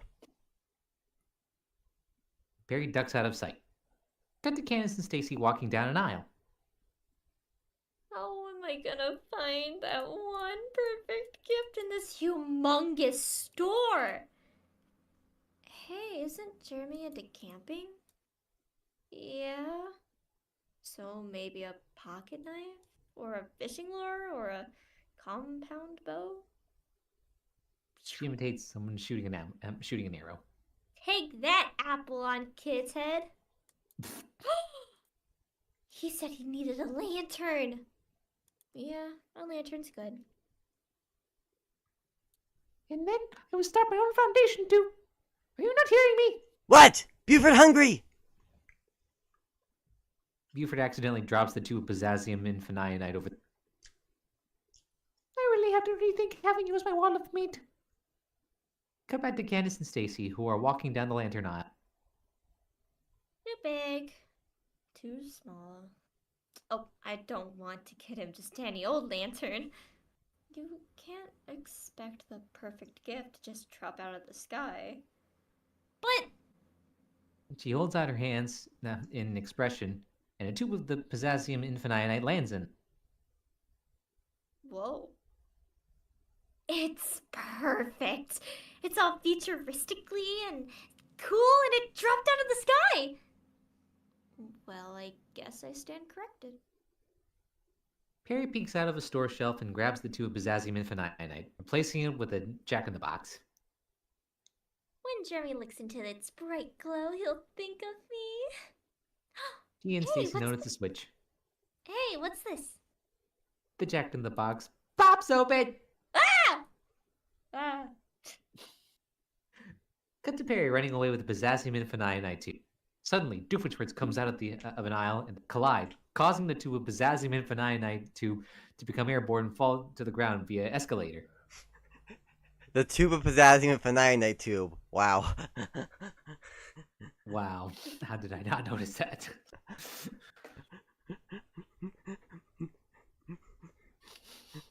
It's like saying it's a jar of peanut butter What is the jar. sound of a flashback? It's a slice of pizza slice. The cell phone case. Wait, no, the cell phone case phone case. Wait, the cell phone case self. Mine, forget it.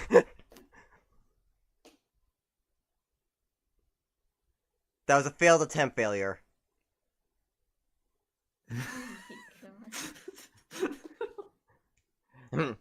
Hey, buddy, what are you? Say, you look fabulous. Have I seen you somewhere before? No need to get happy. You ran into me. I mean, you did.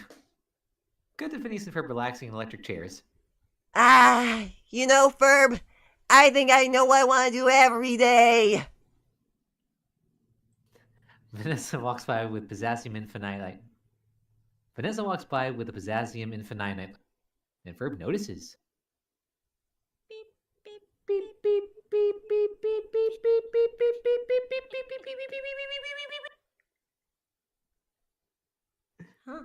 Well, that was easy. Ferb notices Baljeet and Buford coming straight towards Vanessa on a shopping cart at high speed.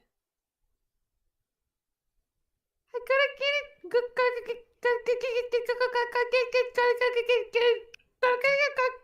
get it.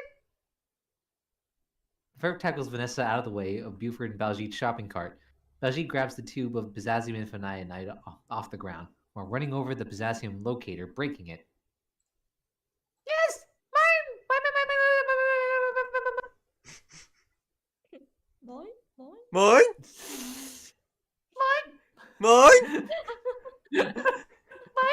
Mine? Mine? Baljeet slowly turns into a seagull. Mine? Oh, Ugh. oh, now we're killing him. Watch that. He coughs and then. Mine. Mine.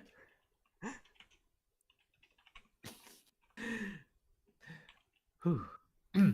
Buford and Baljeet exit the scene on the shopping cart with the tube of potassium infinionite. What? Hey. Oh. Yeah. What? Hey, watch where you. Oh, great. Now this thing is broken. And they've got the pizzazzy. Ugh. Look. Thanks for your help, but I can do this on my own, okay? She runs away with the potassium locator. Meanwhile,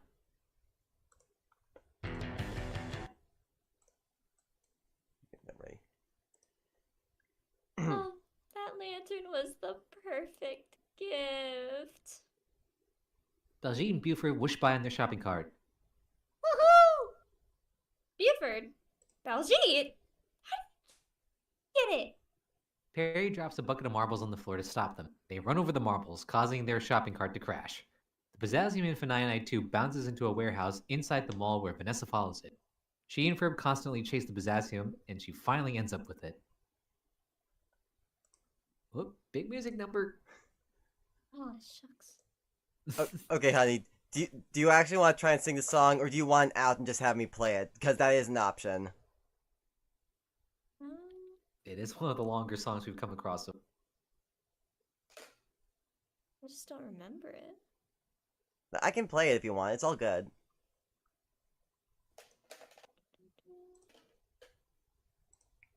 Yeah.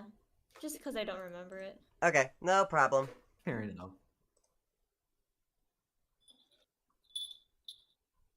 Alright.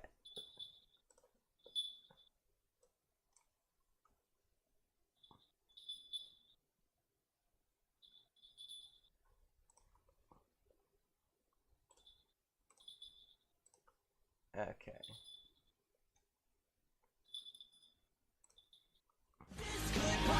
Shut up. Why do people always have to be... Yeah, okay. I hate when people put like things in front of the song when there's no need. Just put the song.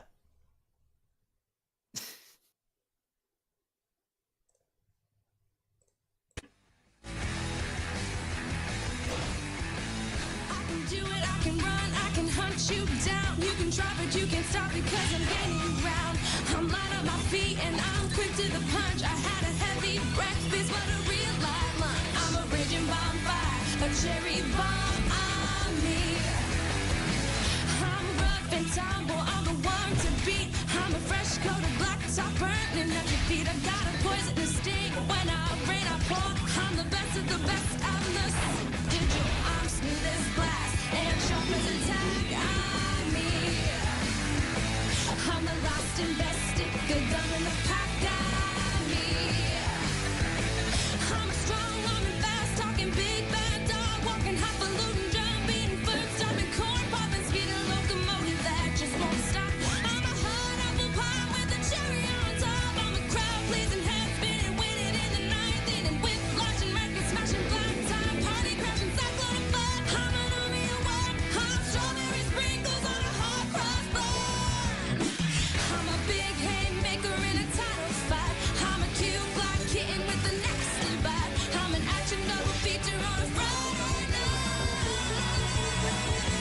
I'm me. I'm me. I'm me. I'm me.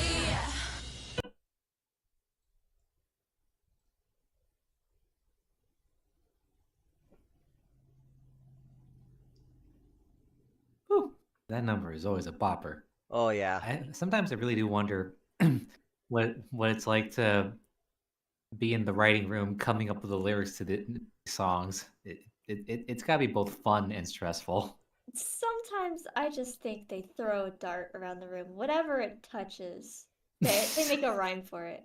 I swear. Yeah, especially with certain songs, like with Squirrels in My Pants, like some of the rhymes they came up with just make absolutely no sense. Like, think about it. Like, who you got back home watering your plants? S-I-M-P, Squirrels in My Pants. How can I qualify for government grants? S-I-M-P, Squirrels in My Pants. They make no sense.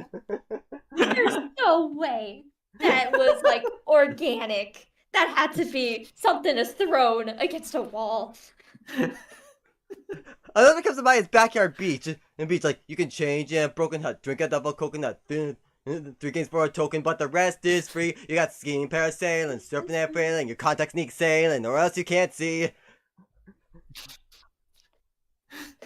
like those lyrics. There's I'm not saying they're nothing bad wrong with lyrics. them. It's just there has to be some rhyme to the reason, and that rhyme is throwing stuff against the wall. Yeah. See what sticks. Literally. I guess so. Whoa, what happened? No, just actually smacked my hand against the pop filter. Ah, I thought you dropped I thought somebody dropped something.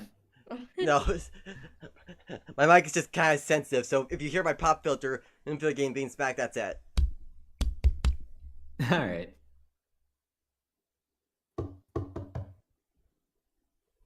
Alright. All right. Yeah, back to Phineas in the massage chair. Ferb, you gotta try this chair! I can't feel my brain! How are you doing that, by the way? Oh, I'm just putting my hand against my neck and just moving it back and forth. And forth. Ah! I'm having trouble hearing. Alexa, Oh, okay, shut up! right. What activated her? I don't know. Say anything remotely close. It What just did seems to I activate say? randomly. What did you do? I don't know!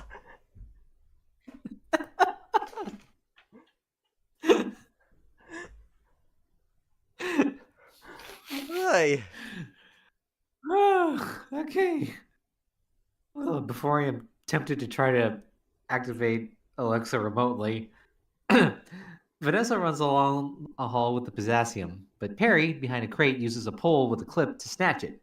Perry slips back through the narrow gap, but is promptly ran by Doofenshmirtz's full cart. The potassium falls through a grate into a vent.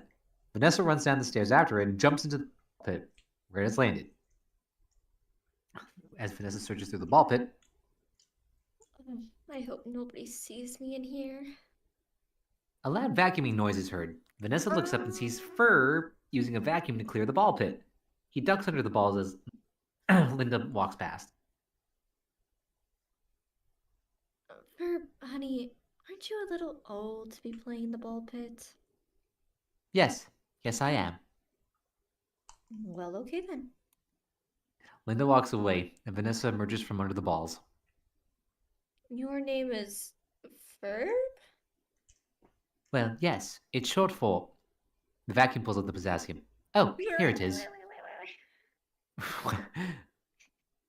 You okay? Thanks, Ferb. See you around.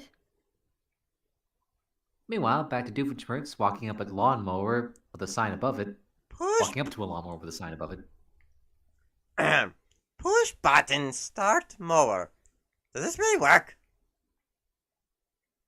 Doofenshmirtz pushes the button. The mower drives off on its own. And he walks away with a nothing happened. Meanwhile, Vanessa comes off an escalator just as Buford and Baljeet ride past her on their cart. I will take that. Baljeet snatches the potassium and turns to see Candace and Stacy chasing. As they pass the one aisle, the lawnmower starts chasing them. They all scream as they pass the massage chairs. Ferb, my fingers look just like snakes. Perry uses a tennis ball launcher to shoot himself past Baljeet just as the chase passes, grabbing the potassium. Doofenshmirtz at a mystic eye table. Oh, it's one of those 3D things.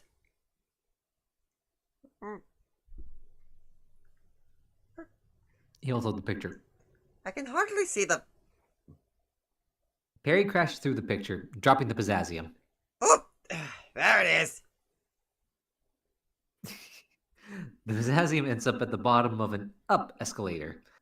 Candace and Stacy try to walk down, but end up repeatedly crashing at the bottom. Ouch. Buford and Baljeet come flying down the escalator in their cart. The four of them all end up crashing, driving away. While Vanessa uses a line of hanging Chinese lanterns to down, landing and obtaining the potassium. They all scream and ram into a line of carts, sending Candace and Stacy flying and crashing into the greeting cart section. Vanessa is about to walk away, but the lawnmower starts pulling her back by the line of lanterns tied around her waist. The mower begins shredding the lanterns and dragging Vanessa up the escalator. Ferb! Ferb sees Vanessa and uses a fishing rod to swing down to her. He pulls out every blade of a Swiss Army knife before finding the scissors and cutting the line. The lawnmower finishes shredding up the lanterns and bounces down the escalator towards them. Ferb uses his fishing rod to retrieve the pocket knife and stops the lawnmower with the screwdriver blade, dismantling the mower. Cut to the greeting card section. Candace and Stacy emerge from a pile of cards.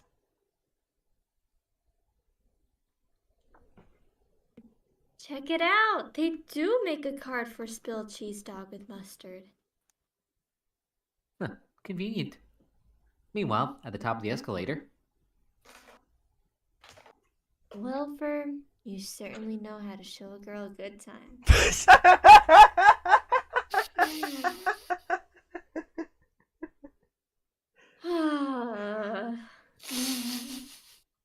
You did that one to yourself, honey.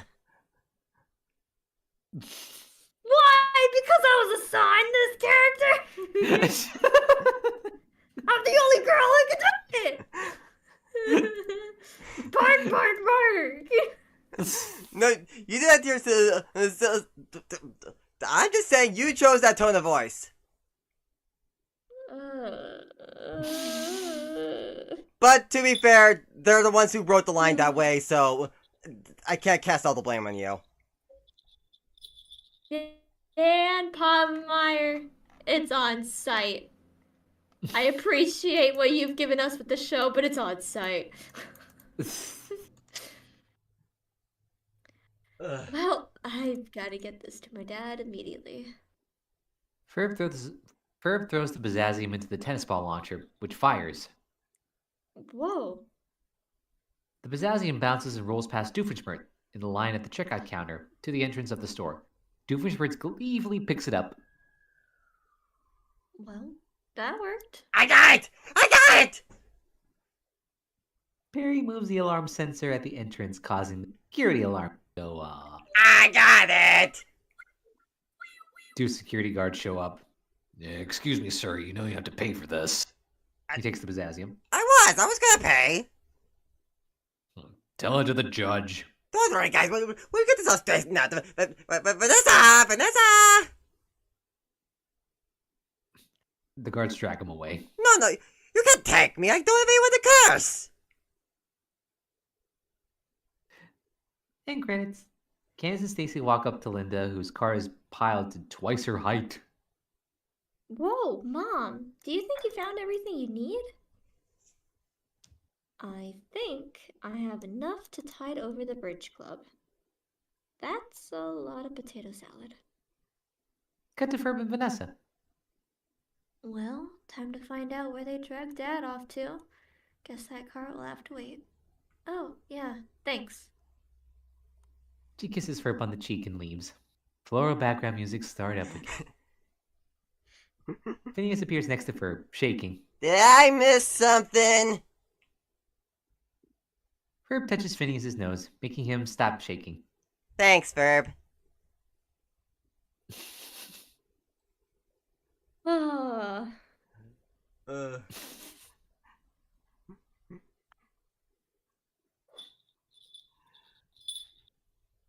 I hear a bell ringing.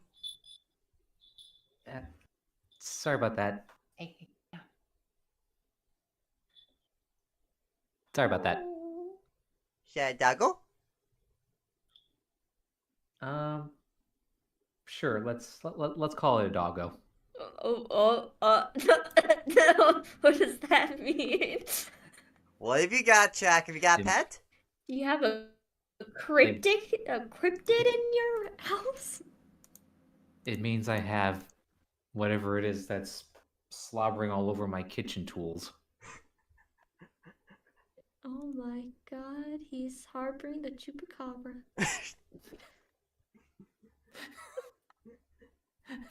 Charlie does not like that name. No, okay. It has a name.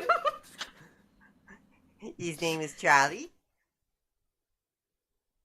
Well, actually, his formal name is Charles, but yeah, I call him Charlie. Aww. His formal name is Charles.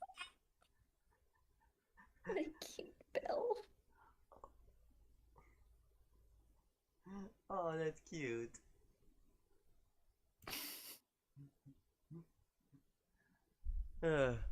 Alright, no more bunny business. I mean, funny business. Funny business. But did we have Charles business? If Jack sends a pic of Charles, absolutely. Oh man, okay. Now that we're talking about No, animals, there is Storm no- had to appear. There is no Charles. Sorry, cryptid. My bad.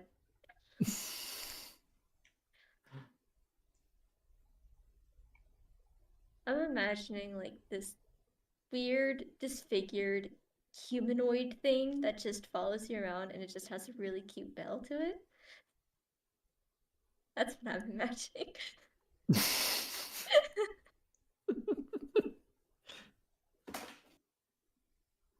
Oh, lordy lord.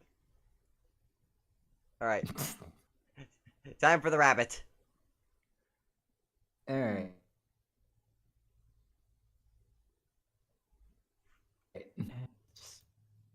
All right. No more bunny business. Scene opens with a sky view of the Flynn Fletcher house. As the letter carrier walks up, Phineas pokes his head out the mailbox. Is he here yet? Sorry, boys, not today. Ah, rats. Wait, boys. Phineas and Ferb quickly return excited. I almost forgot your mom's penny shopper. Phineas and Ferb are bummed with today's mail. They are about to walk home with Linda's magazine. Hey, when are you two gonna move that stupid box out of the doorway? The driveway? The driveway. Close enough. Box? When did that come? And why is that in the driveway? The delivery guy put it originally in the doorway, but then you two were camping out the mailbox and he put it in the driveway.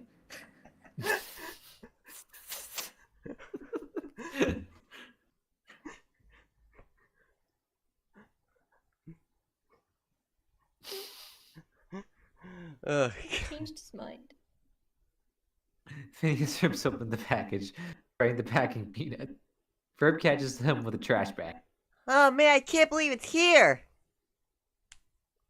He takes out a smaller box out of the bigger box. Finally, the world famous X-ray vision glasses! This is gonna be great! He rips open the box and puts on the glasses, expecting it to reveal his bones. But instead sees swirls and his hands outline. Whoa! We got totally ripped off. Ferb, let me see that comic again. Ugh, I know how you mean. I got ripped off trying to buy the same thing with Scholastic catalog. Ferb hands over the comic and Phineas rereads the ad. Oh, for crying out loud! Amazing illusion? Fool your friends? Does not actually provide X-ray vision. Aw, man. This is a ripoff! It's just like the bodybuilding course we got last summer. Ferb totally goes full JoJo behind Phineas's back, exposing the muscles he had earned from the bodybuilding course. Muda. Not JoJo. Oh my god. All I gotta know about JoJo is that everyone in that show is jacked. At least for the first 2 or 3 seasons. Yeah. Yeah. And I was so looking forward to Damn, seeing... can they pose? Yeah, oh yeah, definitely. And I was so looking forward to looking through things. Phineas looks at Ferb, who's now wearing the X-ray glasses. Ferb, that's it! I know what we're gonna do today! Be JoJo characters? I know what else we're gonna do today! Let's just switch to a different script of JoJo. No way. And then we'll come back and then do the ending credits. Boom. No more JoJo business. That's not JoJo business. Phineas and JoJo. JoJo. Phineas and Ferb's bizarre adventure.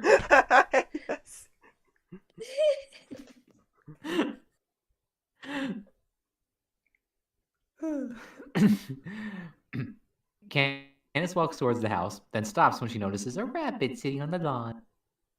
Oh my gosh, are Reggie the cutest thing ever? Oh, you're so adorable. I could eat you up. Not literally, but you know what I mean. Hey, where's Perry? Scene switches to Agent P's lair, where Agent P has just sat down to receive mission brief. Agent P, Doofenshmirtz is up to his usual shenanigans, but we have a more serious problem. There's a rogue agent on the loose, and he's in your area. Carl is working with our field agents to create a composite sketch. Carl is seen with Agent D with its right paw in a sling, and Agent O with its left leg in a cast. Aw, as suspects. He finishes a sketch of the rogue agent and brings it to Monogram, but it looks, crude. Finished, sir. Carl, you told me you could draw! Crumples the paper and sends Carl out of the... Sorry, Agent P. In the meanwhile, he may try to find one of your secret passages and infiltrate your lair where he could hack into our mainframe. So be on the lookout for any suspicious characters. Perry. Actually, this is just now hitting me. Perry- If every agent is like the first letter, like the species that they are, like Agent P is a platypus, Agent D is a dog, Agent O is an owl, how do they differentiate the dog from the duck? Because they're both agents there.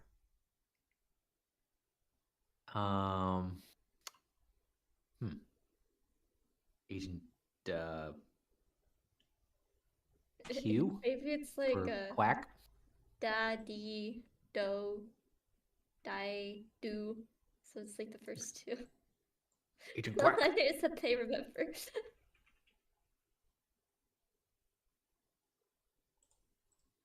Yeah, I don't know. Maybe, Huh. maybe it just has a good memory.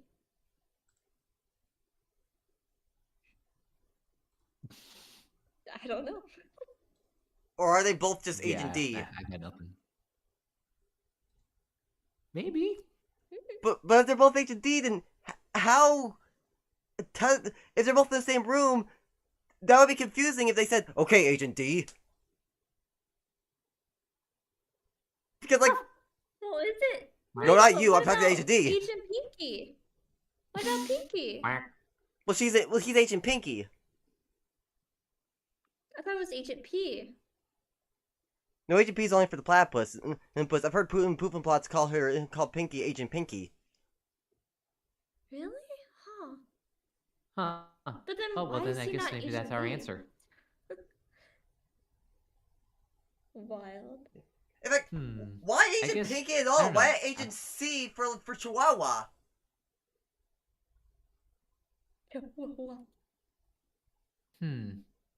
Yeah, I'm willing to bet maybe it's on a first come, first serve basis. Whoever's the first agent and whatever animal they are, they get the first letter. And any subsequent agents with the same letter, they're just called either by their species name or their pet name, maybe.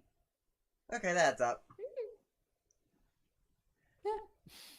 I mean, because no, I've had the same question in my head when I think about that movie series Men in Black, because then that suggests that there's only what 26 agents, 26 letters of the alphabet, but clearly there's way more of them going about their business in headquarters. So there's got to be some kind of system in place there. Yeah, there's gotta be. Mhm. Anyways, Yeah. Anyway, let's see. Oh, Perry takes a lift to the top of the chimney and uses a pair of binoculars to search for a rabbit. He sees the rabbit carried inside the house by Candace, but is soon spotted by Phineas and Ferb. look, Ferb. There's Perry. Camera switches to Perry, now in pet mode with the binoculars lying next to him. Maybe that's where he disappears to all the time. Well, he got himself up there. He can get himself down. Wow. Yeah. Anyway, Dude. we've got the frames in the anyway, we've got the frames in the polycarbonate lens solution. The polycarbonate lens solution. Now what we need is something that really improves eyesight. Hey, I know. Ferb pulls out a blackboard with a drawing of a carrot on it. Oh, Ferb, you're way ahead of me. Perry's wrist communicator beeps and Monogram appears on the screen. Agent B, we hired a professional artist and got much better results. We've identified the rogue agent as Dennis. He flips through various disguises of a mean-looking bunny. He's a mercenary for hire and a master of disguise. The last picture shows the same rabbit that Candace found. You need to stop him at all costs. Perry goes down the chimney, then sneaks over to Candace's room.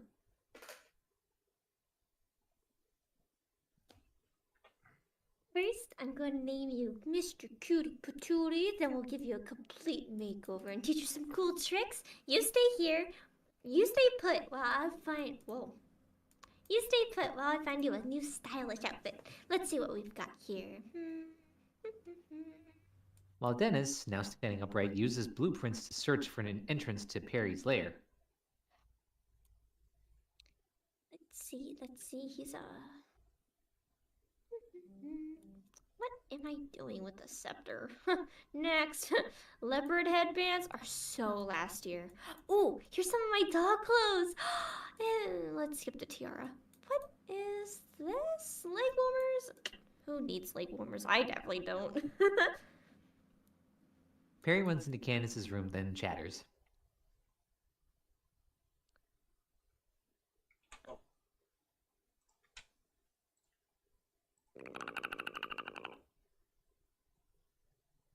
Dennis stops, turns around, and growls in response. As Candace returns, both revert to pet mode. Mr. Cootie Patootie, I finally found... Wait from him, I don't want your blandness to rub off. Oh, poor Mr. Cutie Patootie, don't mind him. Once I'm done making you over, you're gonna be the new alphabet. Dennis looks out for Perry. Dennis looks out for Perry when Candace turns away. Candace puts on a purple dress on Dennis, then some powder. Oh, I know, matching shoes. Dennis notices Perry outside the window, who's signaling to him that he be watching his every move. Always watch. Always watching, Wazowski. Always watching, Dennis. The rogue agent hastily pulls the curtains closed and reverts to pet mode in quick succession. I found it. These shoes should complete the outfit. She carries Dennis with the shoes in the other hand. Scene switch over to Doofenshmirtz Evil Incorporated. Ha, Perry the Platypus! How unexpected for you to burst into my nefarious... Nefarious? No, it's too much even for me. Well, Perry the Platypus is due any second. Yeah, it's getting a little late. Where is he? He walks to the balcony through a roll-up door. Oh, who needs him? He never even does anything until after I tell him my plans. He just stands there like a potted plant. He pauses, then notices a pod plant. In fact... He places a folded newspaper hat on the plant. Ah, Planty the potted plant, how unexpected. God. Dude, come He on. pushes a button. This is just sad. I'd invite you to foil my latest scheme, A rope comes down from a vent. but I can see you're all tied up! Planty gets captured. Ugh. You see? I don't even need Perry the Platypus. The Nile is a river in Egypt.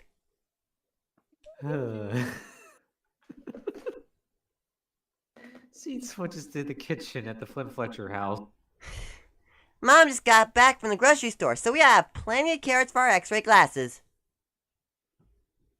Candace, holding Dennis, comes into the kitchen, then snatches the bunch of carrots.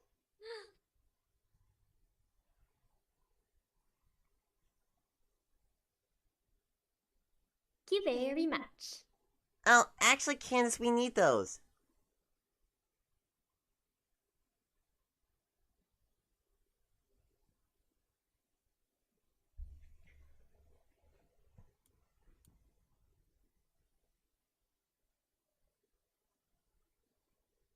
Candace.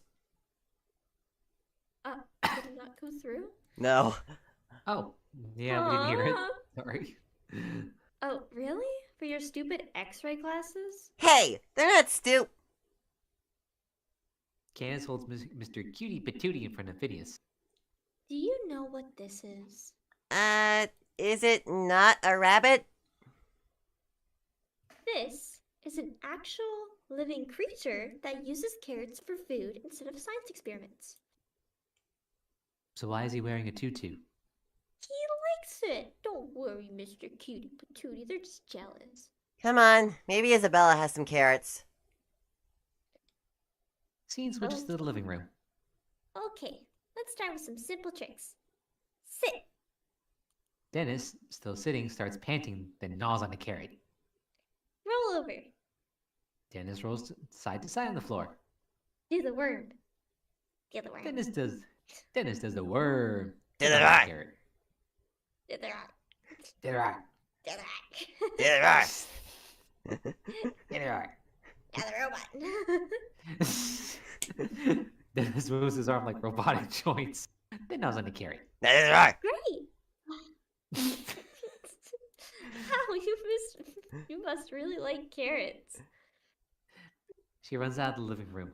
Dennis resumes his search for any lair entrances. He checks under a couch cushion, then a grandfather clock. While he tries to get in through it, Perry pops out and kicks him away. Cue the action sequence. Perry gives Dennis the bring it on gesture. The rogue agent cracks his knuckles. Then the two charge towards each other and then start to wrestle.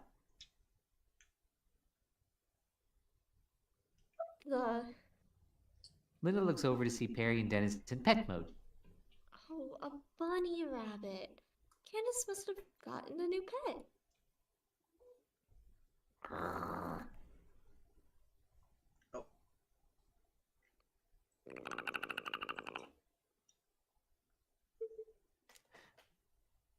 The two continue the fight, seemingly to be matched in hand-to-hand combat.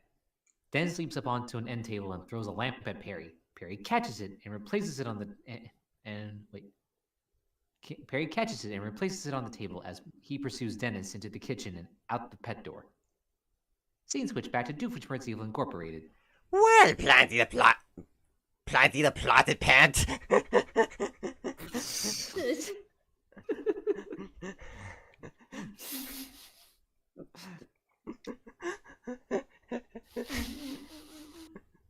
This gets weirder and weirder.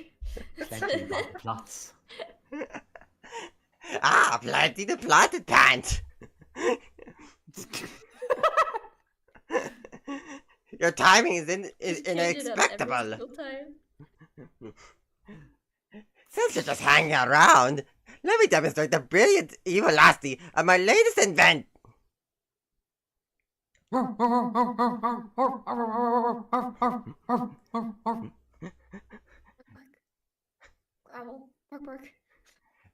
You see, that's what I'm talking about. Ever since those condos next door started allowing pets, and by pets I mean humans that like to play like dogs, it's been driving me bonkers all day and all night with the barking. Doofenshmirtz pulls a lever. That's why I created my latest masterpiece of evil, Giant Dog Biscuitinator.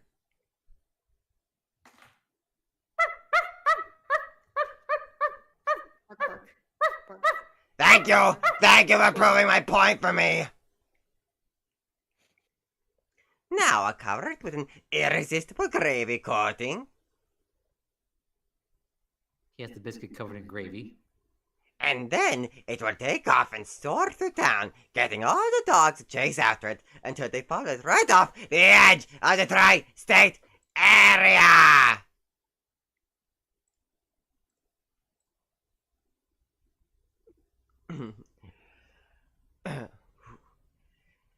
Well, Planty the plotted pant, pretty clever, huh? He pauses for a moment, then pushes Planty away. Don't give me that look. Prepare the lunch. Planty swings back. Yeah.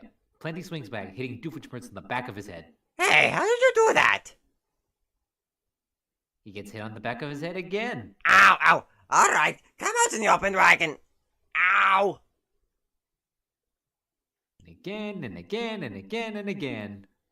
Dogs bark as the scent begins traveling towards the condos. The scene switches to the backyard. Herb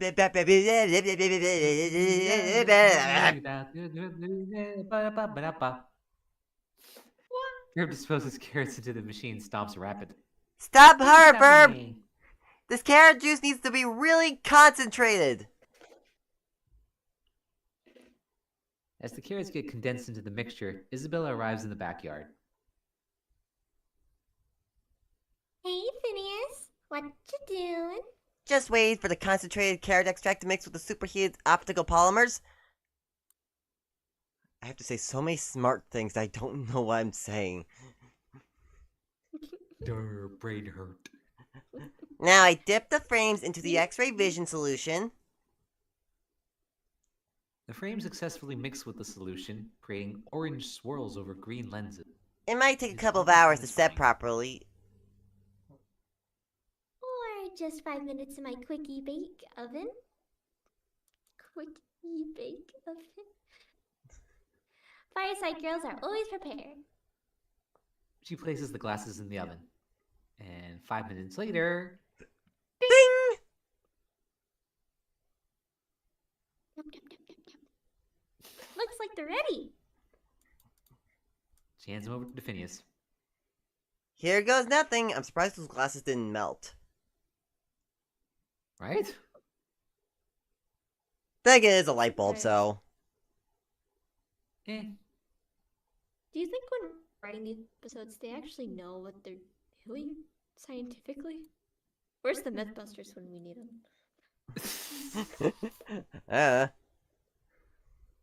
I feel like we would break the Mythbusters even more if we actually had them try this stuff. Oh no! Hey, that sounds like it's coming from my house. Scene switches to Isabella's kitchen. Mom, what's wrong? I lost my wedding ring. Oh. Okay, Mom. Where have you been? What? Okay, Mom. When have you been doing since you last saw it? I think I'm supposed to say, what have you been doing since I last saw it? Okay, Yeah. Mom. What have you been doing since you last saw it? See. I was fixing some lunch, then I washed the dishes. Dishes, huh? This is like a job for X-ray vision glasses! He puts on the glasses, then finds Vivian's wedding ring stuck in the drain pipe. I found it! Thank you, Phineas. Where is it? Down the drain pipe under the sink. He moves the left curtain. We'll have it out for you in a jiff. Quick, Verb! We need a 14-inch pipe wrench, a blowtorch, and a jar of mayonnaise! Verb leaves, then comes back with the aforementioned items. Oh, that's so very sweet of you guys, boys. But I think I'll call my regular plumber. He's bonded. Okay, suit yourself. The glasses work great. This is gonna be fun.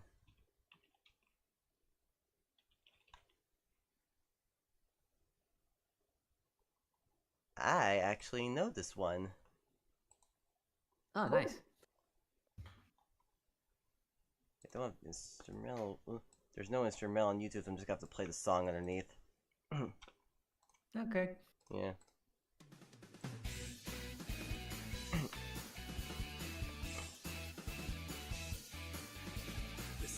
That beauty's just skin deep, but I've got a brand new perspective. Your skeleton is symmetrical, and your vascular system's effective. You can't keep the secrets from me, 'cause I will always see it with my X-ray eyes.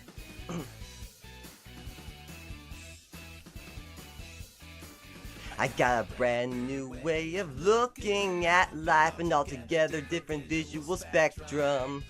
Sometimes photons behave like a wave, but they're particles when you reflect them.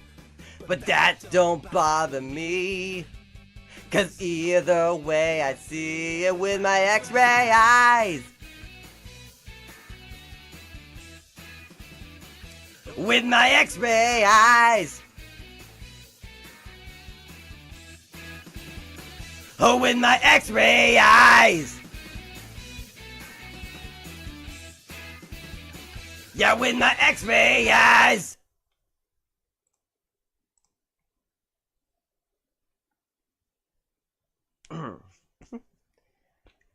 Looks like our X-ray vision glasses have passed all the quality control tests.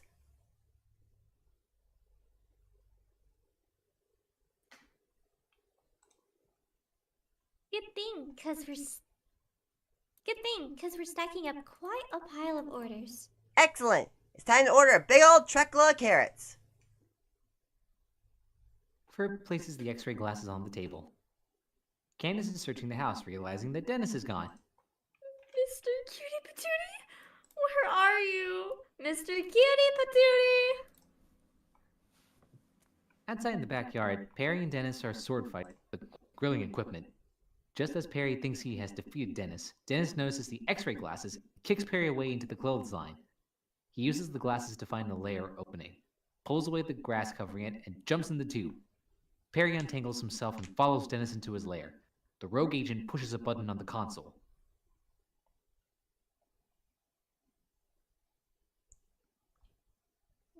Intruder alert. Intruder alert. Perry gets trapped inside a cage. Then Dennis snatches his fedora right off his head, which annoys him. Oh, no, he didn't. Rogue agent sits in Perry's chair and the computer scans the fedora, giving him access to the mainframe. Oh yeah, right, he does need a fedora to do that. Hello, Agent. No, not you. While Dennis begins hacking the mainframe, Agent P, you have to stop him before he... Access granted. Perry, shocked, blinks. It was a shock Switches blink. to above ground.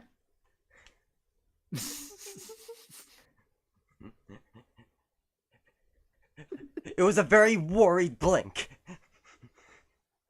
So shocking you could actually hear the blinking. Ugh. Ooh.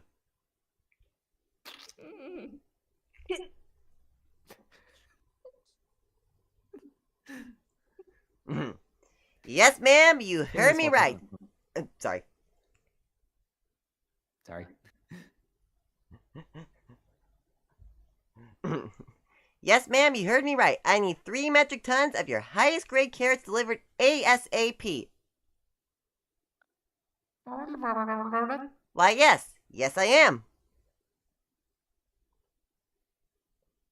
Have you seen Mr. Cutie Patootie? I can't find him anywhere. Well, did you check the backyard? He might be there.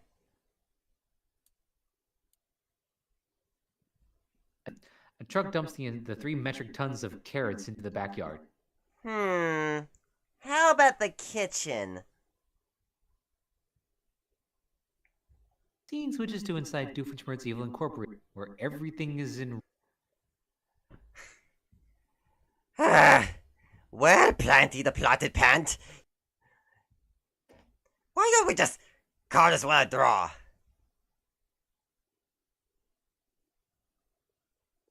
Plops himself against the door. I'm kind of pooped. Doofenshmirtz gets flattened, however, when a horde of dogs burst in, following the scent of the gravy. Ah! Cashew! The dogs bark and pertain in the delicious biscuit. Bark, bark,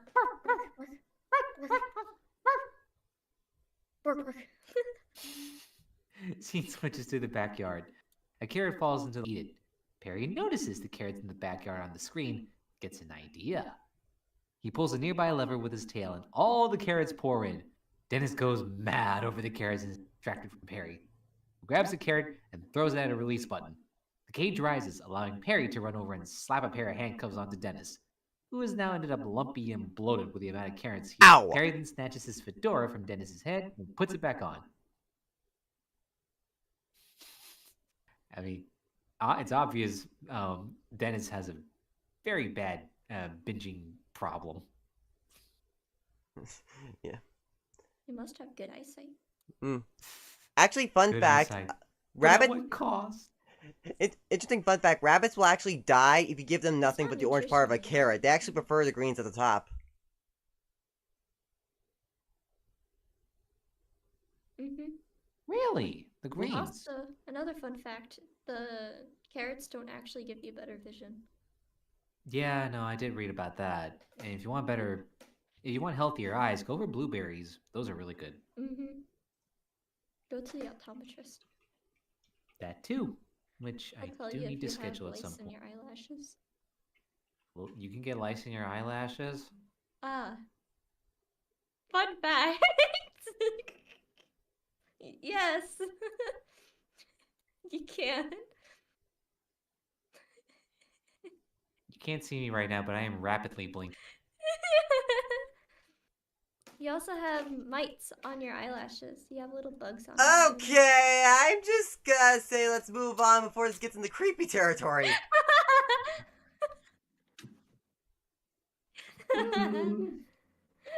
Yay! Fun fact.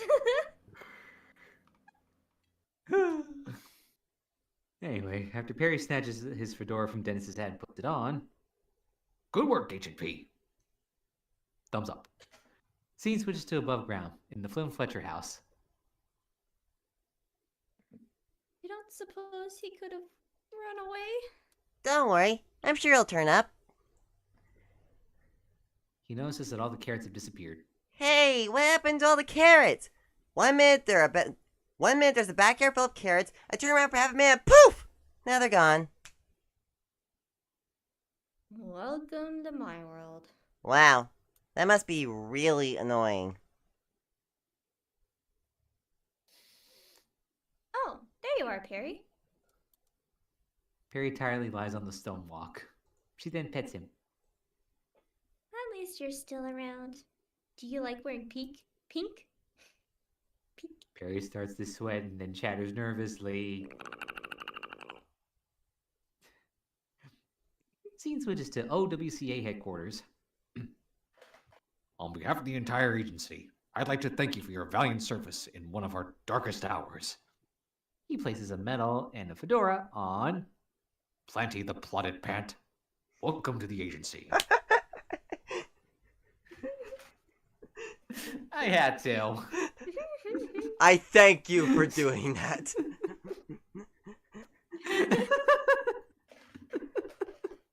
I mean, how could I not?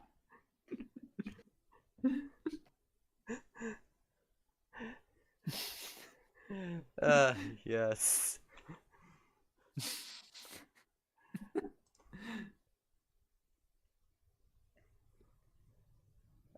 Okay, spa day. Ooh, I could go for one. Oh. And the heat's going up. Ooh. That would be nice. Yeah.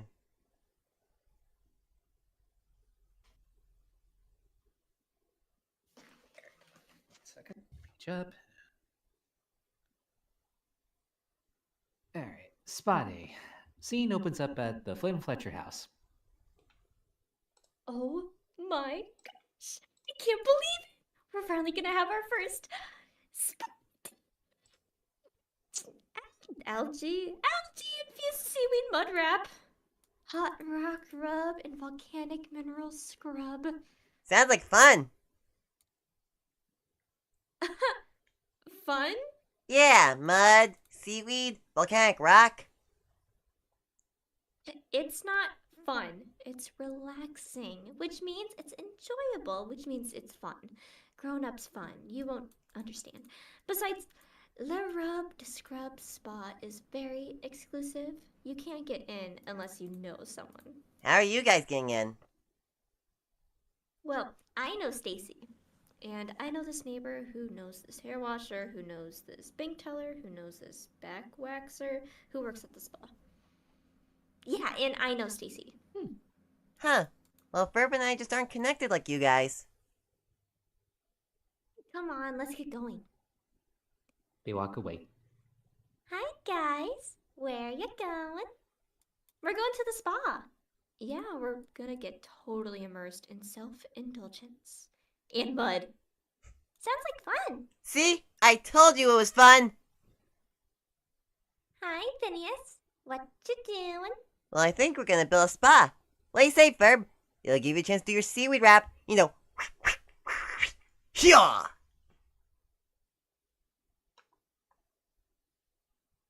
Okay. Meanwhile, over at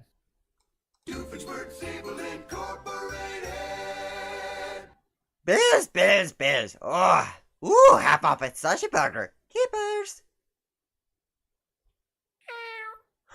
Aw, what a little cutie! What's a cute little love bug like you doing out there all by yourself?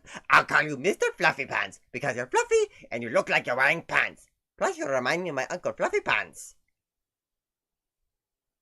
a painting of said uncle appears on the screen. Scenes with just Candace and Stacy, who are on their way to the spa. So, what do you think? Soak, steam, sauna, then shower? Or shower, steam, soak, then sauna? Hey, Candace. Hey, you and me. I mean, hi, Jeremy. I'm on my way to build houses for charity. You girls want to come with? Oh, we can't because we're going to the. Ow! Candace elbowed her. Oh, wow, philanthropy! But what about the. Ow! She got elbowed again. It's okay, Candace, if you guys are too busy. Hey, what was that all about? Please hold. Look, I don't want him knowing about the whole spa thing. He'll think all I care about is myself. Candace? Un momento, por favor. Look, we'll go help people for like 15 minutes, and then we'll go to the spa. Candace? Okay, your call is very important to us and will be answered in the order received. We'll still be able to make it to our spa day. Candace, if you'd rather have a spa day... You heard spa day? Because I said hurrah day! Like, hurrah, I can't wait to build houses. That's what we're doing, right? Nice recovery. Scene shifts to the Flint Fletcher house backyard. Salt scrub, nice. Milk bath, good. Hey, where's Buford with the seaweed? Scenes with just a Buford who's fighting with a giant squid over some seaweed. Back in the backyard. Truck beeping. Beep, beep, beep. Hey, Ferb, the volcanic rock is here. Yeah, you're gonna want to let this cool down a bit before you use it. Meanwhile, back at Doofenshmirtz Evil Incorporated. Aw, he's such a cute little kitty. That's right. He loves his tuna fish. Yes, you eat that, and I'll be over here working on my latest project. He pushes button. I'm painting. Ah, I see you found my blueprints. You like those? You're like... Little kitty proceeds to start shredding up the blueprints. No! Not my blueprints! No! Mr. Fluffy Pants jumps up and down on the controller. Oh no, what is it? Oh, not the Gluminator! No, get off! The Gluminator fires a blue beam at the sun. Gray clouds then cover up the sky. Scene shifts to the house building site.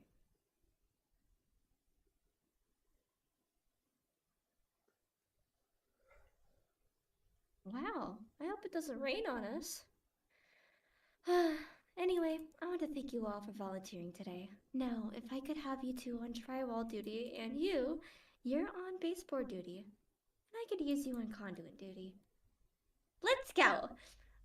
Sorry, girls. I've got you two earmarked for nail duty. Yay!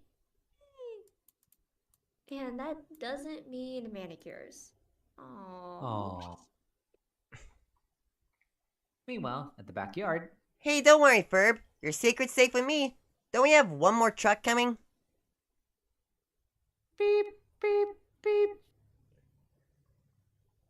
Excuse me, we have a delivery for Phineas Flip. That's me. We got 18 cases of cucumbers right here. Say. Camera pans to 4-6. You're good. Go ahead. So I just camera pans to the aforesaid cases. Say, aren't you a little young to order all this? Yes, he is. Sorry if he is. He's new. No problem. Welcome to the job. Hey, where's Perry? Scene switches over to the kitchen where Perry looks around to see if anyone is. Then he puts on his fedora, opens the trash can, and dives into it. Say, Carl, have you seen my parachute pants? Yes, they're very nice, sir. That's not what I meant. I know, sir. I was making a joke. Oh, that's, of course, that's, very funny. Thank you, sir. So, where are they? I'll go get them. At that moment, Perry enters his lair and lands in his chair. Agent P, you're here. The tri-state area is mired in gloom, and we Doofenshmirtz is behind it. We thought he retired the Gloominator, so this one is a big question mark. I'm sure you'll know what to do, Agent P. Perry salutes. So, Carl, how are we doing on those pants? Did you want the ones with the triangles or the imitation paint splatters? Triangles. And make it snappy. I got the urge to pop and lock. Back at the house building site. Let's hurry up so we don't miss our appointment. Oh, hey, Jeremy. How's it going, girls? Oh, you know, we're just out here helping, building all buildery and stuff. Cool beans. I'll let you get back to it. Yeah, cool beans. Cool legumes. He accidentally hits a hammer on one of Stacy's fingers. Oh. Okay, we'll just finish this wall and then we'll still be able to make it to the... Hi, Jeremy. She lets go of the plyboard she was holding and then waves. Jeremy waves back as the plyboard falls on Stacy. Oh my god, pay attention, Candace! Oh, he's dreamy. You see it, right? He's dreamy. See what I mean? You are a menace on the construction site, Candace. That's like breaking so many... What's it? Is it OSHA violations? Yeah, pretty sure it's OSHA. Or is it HIPAA That sounds- laws? No. No. OSHA, yeah. Yeah, OSHA sounds right. Mm. Meanwhile, back at Doofenshmirtz Evil Incorporated, No, don't touch it. Oh, get away with that. You bad kitty. No, not the Erasinator. Mr. Fluffy Pants leaps onto the erasinator and lands on the button. A green laser hits a billboard for Fitzell's hats, which disappears. Not the big Erasinator. While he says that, the mischievous cat jumps onto the meter and activates it. The moon gets hit by a green laser and immediately increases in size. No, look what you did to the moon. It's huge. It's actually kind of pretty. Yeah, we're screwed. At least as far as the ocean tides are concerned. In the background, the door slams open and the camera pans to reveal that Perry kicked it down. Perry the platypus. Perry folds his arms and glares at Doofenshmirtz. No. You don't think I did all this? We pan over to Perry, who raises an eyebrow and then blinks. It wasn't me, I tell you. It was Mr. Fluffy Pants.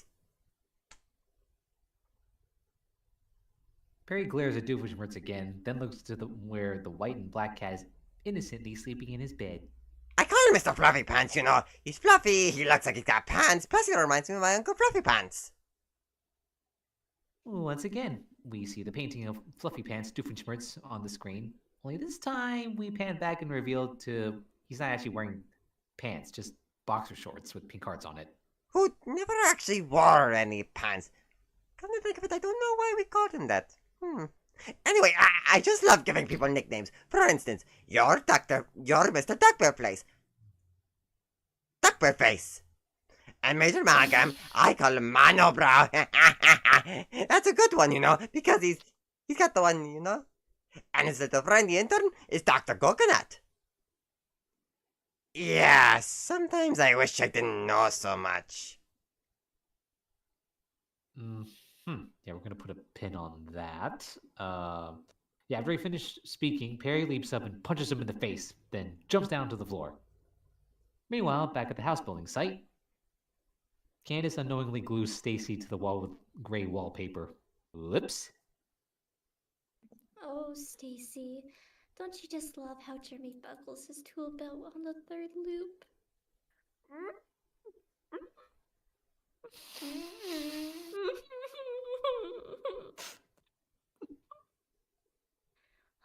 Me too. We're so gonna get married someday. Did I tell you what we're gonna name our kids? Xavier and Amanda. Stacy angrily rips herself out of the wallpaper. That's it! Our appointment is in 5 minutes, and I'm going with or without you.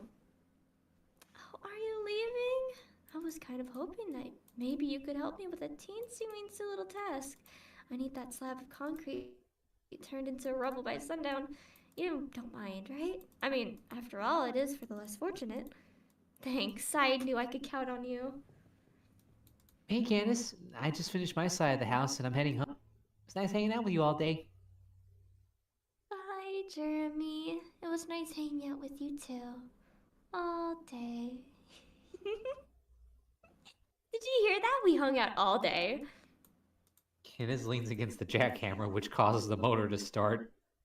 Stacy, while causing a mess with the jackhammer she was stuck on. Help me! I'm coming, Stacy! Out of the way! Ah! In the following scene, the girls are leaving the house building site. I'm sorry we had to clean up everything we destroyed and had to rebuild it, and I'm especially sorry I had to miss our spa appointment. But most of all, I'm sorry for being a bad friend. I was just trying to impress Jeremy and I lost sight of... Okay. You can stop that right now. You're starting to sound like one of those TV shows we like to make fun of. But, Stacy, Look, the way I see it, you prevented me from going to the spa, almost killed me with the jackhammer, dropped the wall on me. I've got Gypsum in my hair. It basically wasted my whole day. But you did it for love, so it's okay. Really? Yeah, remember that time in 3rd grade? You mean when you glued that hamster to my hair just to impress Billy Clark? Yeah, Huh? it's like that. Ah, Billy Clark. So I guess we're even? Candace walks into the backyard and then stops. Oh my gosh. Camera shows various places of the spa Phineas and Ferb had built in the backyard. It's not plugged in! Hey, sis. Wow, you seem pretty wiped out. Looks like you two could use a spa day. Backyard spa? You guys are so bust. Stacy glares at her. Yeah, that sounds great. Spa day.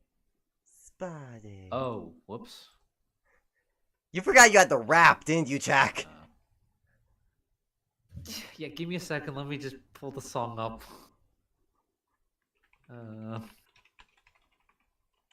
Just by the way, I have 3 more minutes.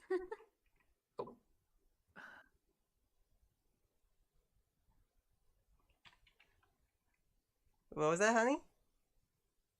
I have 3 more minutes. I should be gone by 7, but it's 7:03 now. All right. I don't know if you want to finish. I mean, it shouldn't take Okay. too long. I have the song queued up. Let's. I got the song queued up, or at least up to first part. I'll try my best. Alright. It's spa day, a day to unwind. We'll walk on your spine, we'll be kind.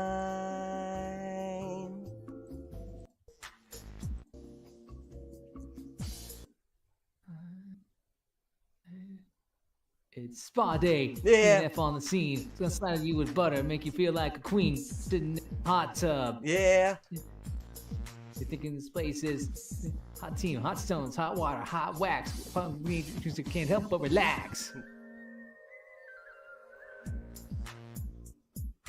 It's a spa day. Yeah.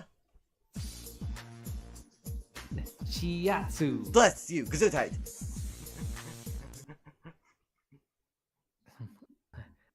Thank you very much. One second. We got salt scrub, mud tub. What's it gonna be? A foot bath, facial, aromatherapy. Yeah. Aromatherapy. It's spa day. Yeah. Shiatsu. Where are you from? Pennsylvania Dutch. Clip a cucumber, big slice of lime. Throw your clock away, you're on PNF time. It's a Spa day. spa day. Well, you two are our last customers. We're gonna go ahead and close up, but you're welcome to stay as long as you like. Meanwhile, back over at Doofenshmirtz Evil Incorporated. Wait, I keep telling you, it's not me, it's him! Point to the right. Look over there, look! Camera Pants and Mr. Fluffy Pants, who's sitting on the eraser, He meows. then presses the button with the paw. In the backyard, the laser from the eraser makes the entire spot just before. Candace? Stacy? What are you doing? We're enjoying the spa. What spa? Well, the reason for the spa is gone, isn't it? What does that even mean? Never mind. Back over at DEI.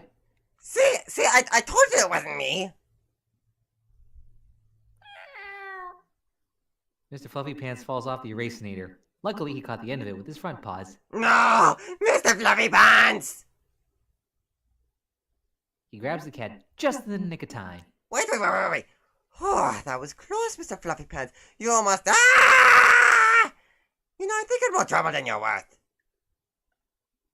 Perry dives off the building. The parachute opens, and he catches both Doofenshmirtz and Mr. Fluffy Pants. Perry! In the next scene, Doofenshmirtz and Mr. Fluffy Pants are safe on the sidewalk, thanks to Perry. Oh, he seems okay. He seems so lovey-dovey. My cat. I've been looking all over for him. He holds up a missing poster. Ah, I'm gonna have to do the right thing here, aren't I? Fine, here you go. Doofenshmirtz hands Mr. Fluffy Pants, or rather, Mr. Cat, to its rightful owner. Ah. Yeah, looks like everybody witnessed this. Doof. Don't you people have jobs?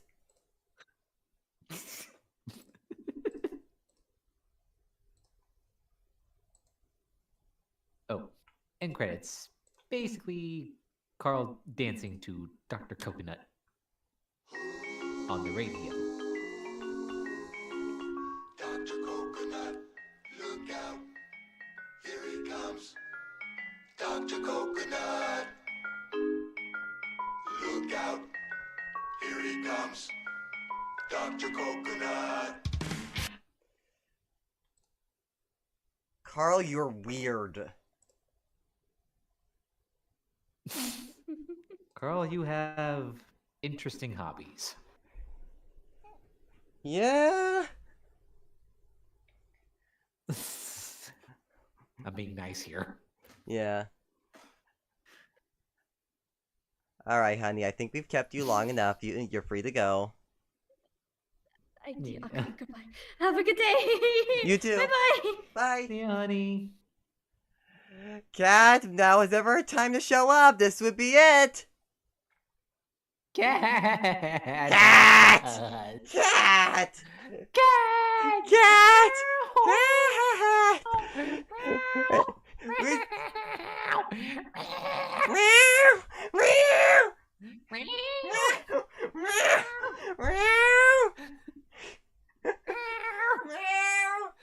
Okay.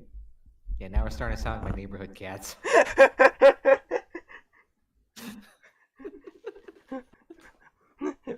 We still have 2 episodes left to do! And they both thank you!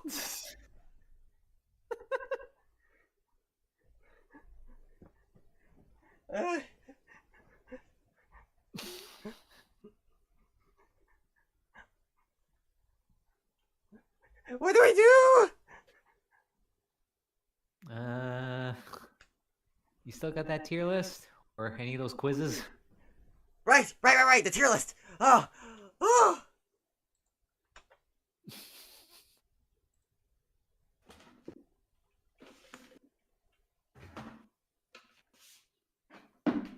hang on a sec. There we go.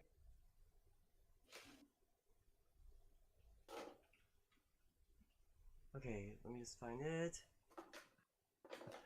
Sorry about that. That was a fly. All good. Yeah. Okay.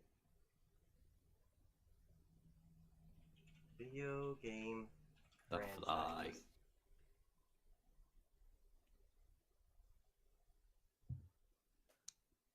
I think it was this one. Yeah, this looks right.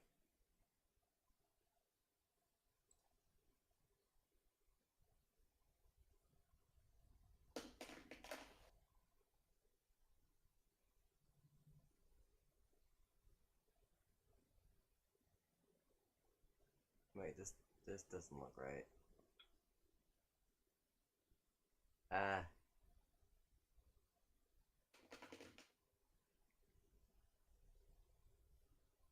No, yeah, this is right.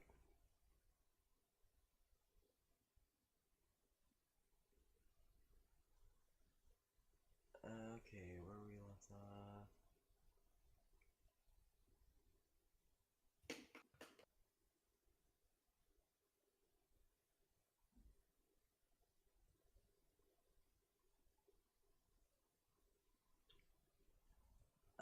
We were on to Tetris.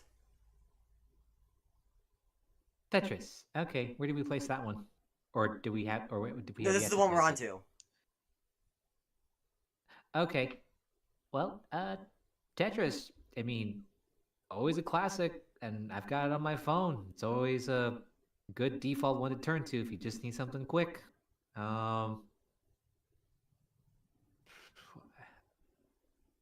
And plus I'm always whistling the tune randomly. So hell yeah. I mean, I would put that in S, right? I think that's the ranking. Masterpiece. Masterpiece. Yeah.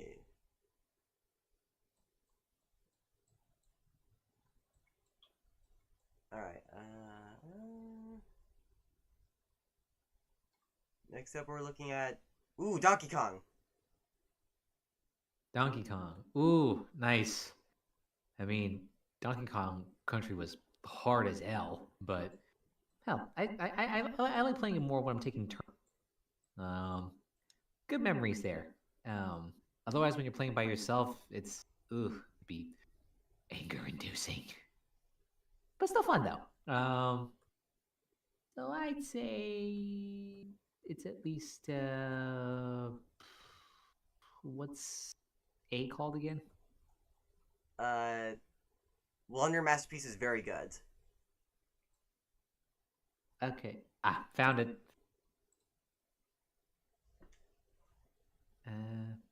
Yeah, I would still say very good. Yeah. And if I'm sounding kind of flustered, it's because, full disclosure, a while ago I had to, like, uninstall and reinstall Chrome and everything, And for some reason, it didn't keep my history on the tier lists, so I'm kind of just frantically playing games that I recognize. Oh man, shit, we went through like a shit ton of them. Yeah, Oh man, I do know you want to do a it's different list, man? I mean, cause it is overwhelming, man. yeah.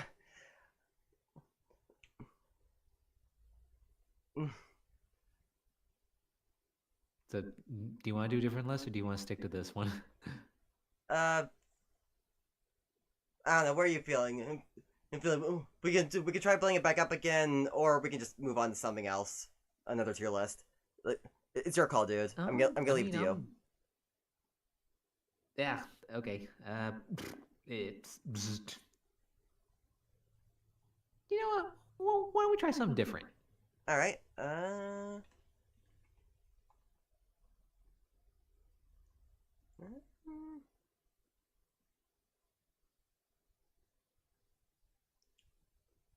Ooh, this one looks fun. Cartoons growing up, 70s to the 2000s. Okay. Well, I'd be up for that. I don't know if I've watched a lot of cartoons from the 70s, but we'll see. I'm curious about this one. Yeah. Ooh. Well, then again, I did grow up on a lot of Hanna-Barbera stuff, so there might be things there. Yeah. Though there are a few here that don't have the logos on here, so I don't know all of them. Fuck. You probably put the picture up, and chances are I could probably tell. Probably. What's up?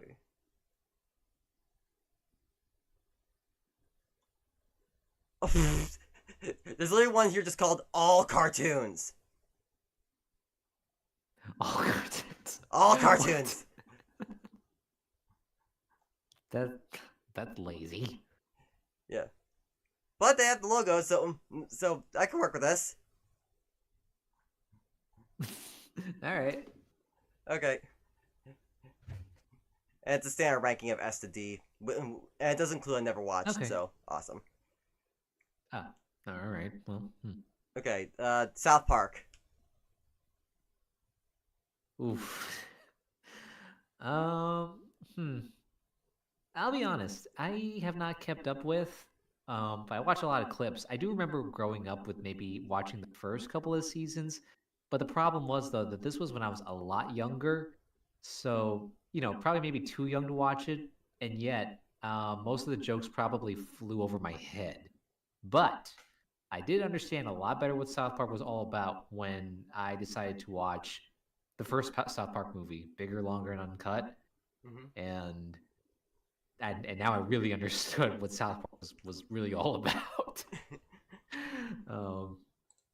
And hell, I love it. Matt and Trey, they are geniuses of satire, and I know at this point they're doing whatever they can to get themselves fired, but shit, it's working. So I would put it at I can respect their craft, but I wouldn't say it's S tier. I'd say A just because I have respect for them, but sometimes it just gets a little too risque for me. Yeah, I can get with that. Okay, Recess. Recess. Oh, Recess. I remember this one. I remember watching the movie. Well, not in theaters. I did rent it from the video store. And it was a lot of fun. I would say, okay, you know what? I'm trying to be objective about this. Put it in B, because I did enjoy it, but there's not much or even any particular episodes that pop out to me. Other than remembering parts of the movie, which I haven't seen for like a very long time. Yeah. Okay, Dragon Ball Z. Oof. A little unfair, and I know I'm gonna get hanged if I don't put this in S. But it Okay. is an S though, honestly. Okay, I've only seen like a few episodes of the show, but here's the thing. I do think it's good. However, from what I've seen, the pacing is very, very slow. Oh, it is infamous for that. It is infamous for its pacing of the fights with the major villains.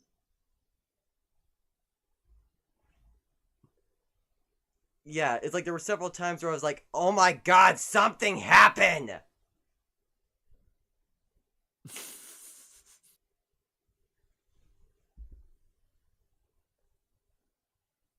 So I think me personally, I'd probably put in more of an A or a B. I feel like I'm probably gonna get raked through the coals by the Dragon Ball Z community. But hey, that's just me. You know what?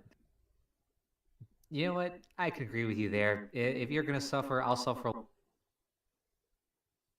Yeah, so A. Okay, Family Guy. Oh boy, what can I say about it? I mean, look, when it started, it was good when it started.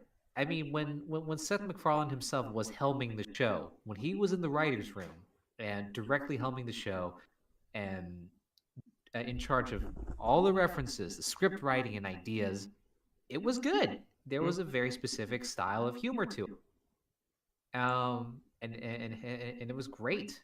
And they didn't, and this was, and they did not have to rely so heavily on cutaways. Um, but that was maybe the first couple of seasons, and after I don't know, fuck all whatever season it was where they started to get really violent and bloody. I'm not saying the violent and bloody and blood was a bad thing, but I'm just saying that at some point they thought, hey, we hit a gold mine here. Let us oil the shit out of it until it dries up our fan base, which is how I feel they've treated. Um, so really, that initial shock and laughter value of the direction they took things just kind of seems just juvenile at this point, just not really all that funny. And especially after Seth MacFarlane took a backseat to writing, which understandable since the show's been going on for so long. But still, I feel like it's just a matter of time before the show's put in pasture. So, I think I don't want to be cruel and putting it in a C. So, you know what? No. I'm gonna put it in a high C. That's where I genuinely stand on it, because it started out nice and there are some good moments here and there, I'll admit, but otherwise for the most part, I'm just not as excited to catch an episode of Family Guy anymore. Yeah, I think the only episodes I ever enjoyed of Family Guy were the episodes where it only focused on Stewie and Brian. Yeah, but even that dynamic just kind of, I don't know, not changed, but it just took over and changed in, I don't know, so many weird ways. Yeah. Yeah. I'm kind of sad too that Brian over time just kind of became a douchebag. Yeah, especially that early on, he actually felt like a decent voice of reason to Stewie. Yeah, he was the straight man to most things.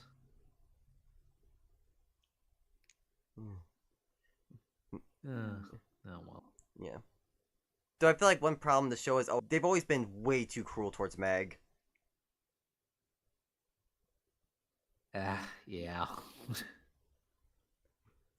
I mean, yeah, we get it. Makes the butt of the joke, but doesn't hurt to lift her up every now and then, or at least a little more often. Yeah. I mean, honestly, Be nice. I feel like the joke would work a lot more if they wrote Meg to be like an absolutely like a bitch, to like really make her unlikable, so that the being butt of the joke felt deserved.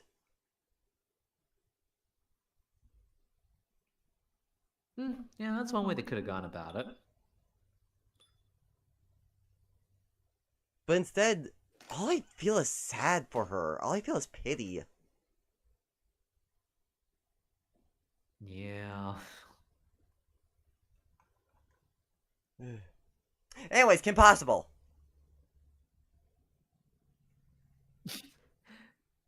Hmm. Uh, unfortunately, I haven't seen it. Just one of those shows that I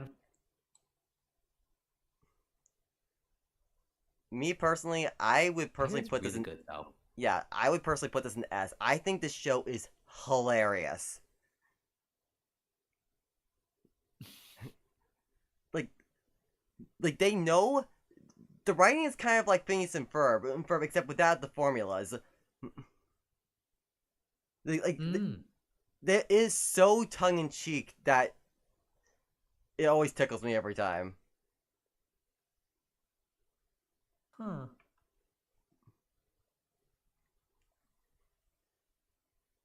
So yeah, as for Hey, me. maybe we should do that next. Ooh, yeah. And it'll give me an excuse to watch all of it.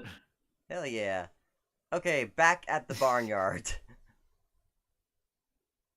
Back at the part. Wait, is this the one that's like a spin-off of that movie? It is, yeah. Okay, yeah, I think I vaguely remember it. And I think I vaguely remember watching maybe 1 or 2 episodes when it came on Nickelodeon. I don't know. I just remember the animation looking really weird to me. Hmm. I don't know.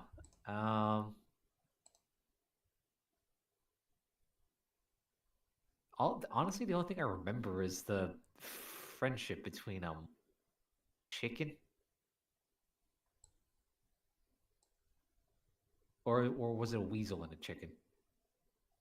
It's been so long since I've seen the show, I don't remember. Yeah, I don't remember too much either. And I don't have any strong. I don't know. That's probably telling then that I would probably this in a C Yeah. territory. Yeah.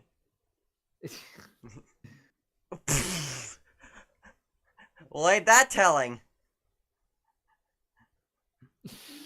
The next one's Phineas and Ferb. Oh my God. Well, could not have stumbled upon this at a better time, folks.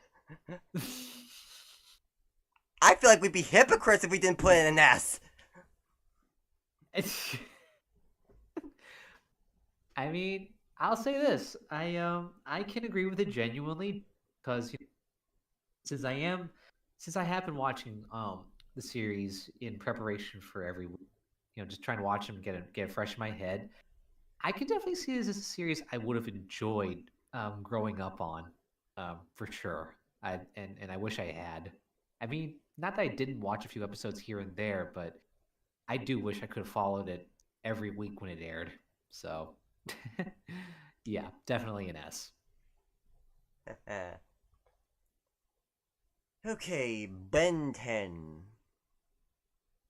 Ben 10. Like the first series Ben 10, not like Ben 10 in general. I'm just seeing Ben 10, so I have no idea if they mean the Okay. franchise or the first series. Okay. All right. Well, I do have some not exactly mixed, but I will say this much: Ben 10 was a show that I wasn't really all that now. But I did watch a few episodes here and there, and I think it did kind of grow on me a little bit. I mean, the idea of using a device to change into different aliens for different situations. Um, yeah, at some point it did kind of appeal to me, even if I didn't like the character Ben as much. I definitely liked the series more when Ben became a teenager. For the Ben 10 Alien Force series, and his character was a lot more grounded, a lot more pleasant then. I was a little annoyed though when your season changes. It was closer to how he was back when he was 10 years old in the series, Yeah, which I thought was stupid. yeah. I feel like But where the series start to lost me is when they got the ultimate alien. That's where things start to get a little dumb. yes, definitely, definitely. This was the way. This was the one in the change in No, or the was it? the animation style change happened when they got the Omniverse. Right, that was Omniverse. But yeah, no, I can still agree. Yeah, okay, I remember which season. Yeah, no, I agree with you. Just kind of dropped the ball on some things, really,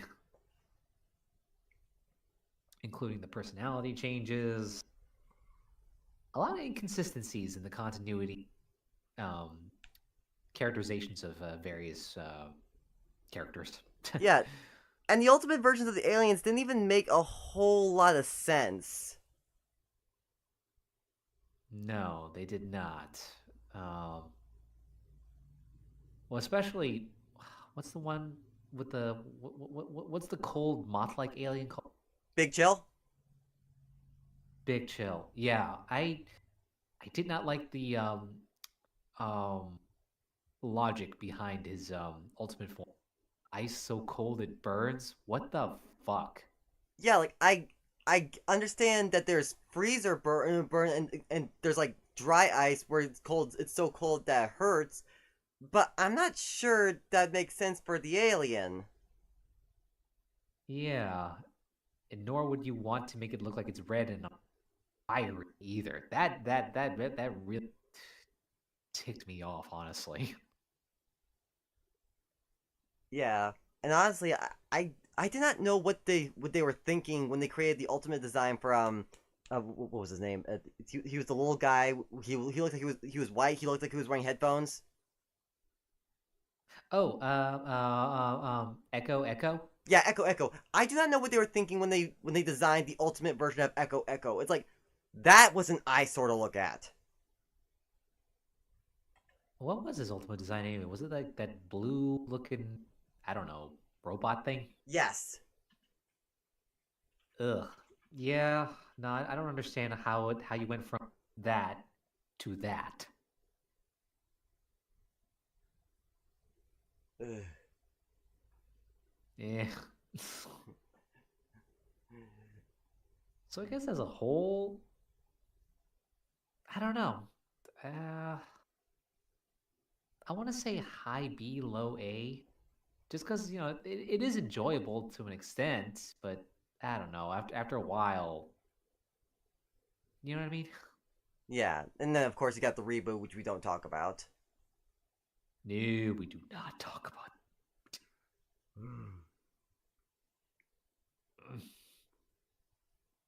Being fucking subjected to Teen Titans Go syndrome. Ugh, God no.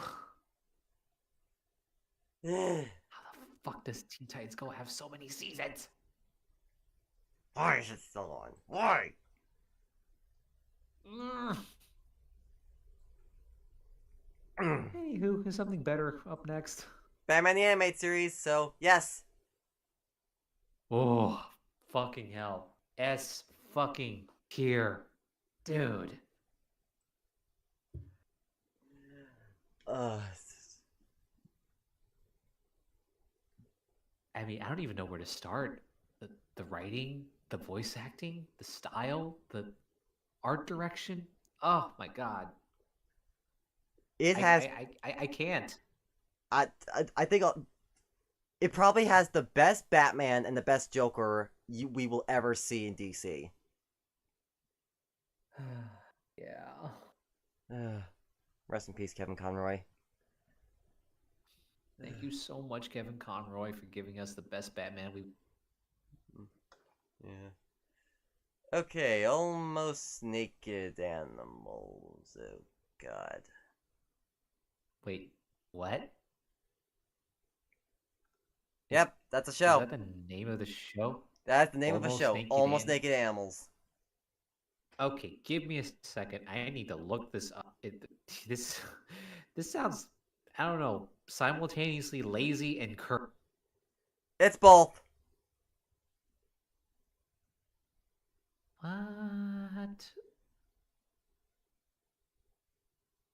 What? These is what?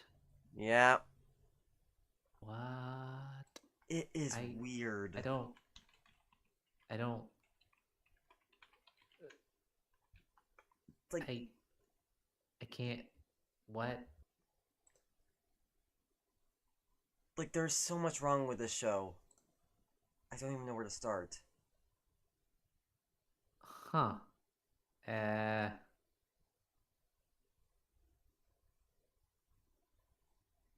Like, what's the? I don't know. What's the style of humor like? Is it uh, teenage or is it? Uh, I It's don't know because you're also talking to a guy that the Carol and Ren and Stimpy. Those were some weird shows that push the envelope. So I don't know if the show is like that or not. uh, it's hard to explain the writing. I think the best way I can describe it is imagine Ren and Stimpy, but without the animation budget of Ren and Stimpy, and with the writing of Fanboy and Chum Chum. Okay, I've never seen the show, but that definitely tells me that. Ugh. Well, the best way I can describe it is it doesn't have good animation. It tries to be weird and crazy, but fails at, and it's annoying as all hell. Ugh, yuck. Okay, glad I have not watched it. Yeah, that is a solid D in my opinion. Oh, right, the lowest we have is D. Oh, goody, the Cleveland Show. My name is Cleveland Brown. I never actually watched it. I mean, because I was already disinterested in Family Guy at that point. Why would I want to watch the Cleveland Show? Yeah, same. Never watched it. Don't care to watch it. Yeah. Besides, he moved back to Quahog anyways. Yeah.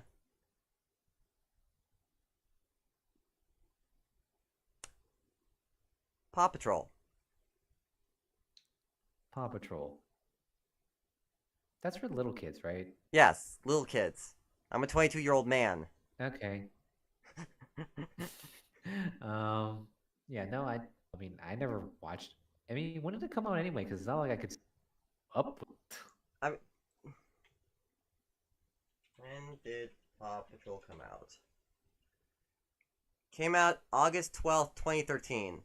So I was 11 at the time it came out. 2013. Yeah, I was already in college. Man, I can't say anything about it. It's cute, but at the same time, it's kind of overhyped. It's like, Huh. it did not need a theatrical movie, is all I'm gonna say. Wait, it had a movie? It had a movie. And I think it got another movie recently. Oh wow, it has two. Wow. Wait, yeah. Yeah, Paw Patrol the Mighty movie came out last year. Huh. And Okay. Paw Patrol the movie came out in 2021. So, two films over the span of a couple years. Huh. Well, I guess as long as the little kiddies like it, all right. But Yeah. I can't say anything about it because one, I don't have a kid. Yeah, and two, it'd be weird if you're being a guy in your mid-30s watching a kids show.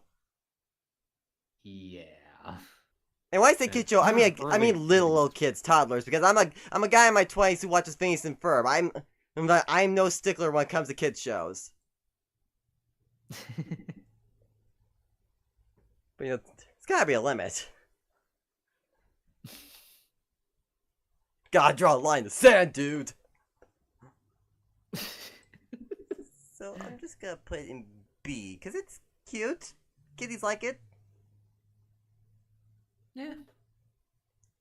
Oh, fuck yeah, Camp Laszlo. Camp. Oh my god.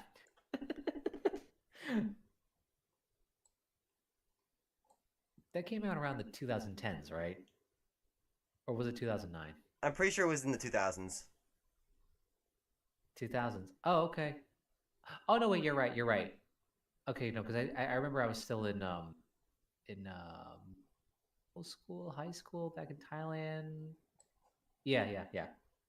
I was still seeing it on TV then. Yeah, no, that was also a solid, good, fun kid show. Yeah. Definitely, it definitely stands up there with most other. Wait, I forget. Was it on Nickelodeon or Cartoon Network? Or both? It was. I'm pretty sure it was on Cartoon Network.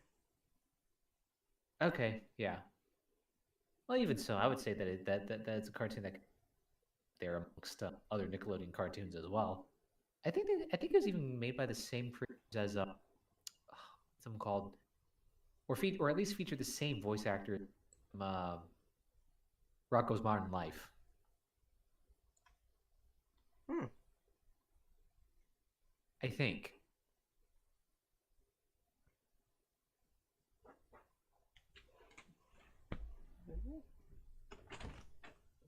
But now Camp Lazlo, I would put it in A. Yeah, I would definitely put it in A. All right. Oh, goody, Caillou. Never actually watched it, although I do know it's more of a little kids show. It's more of a little kid's show, and it's infamous for having a main character that's an absolute spoiled brat. Ah,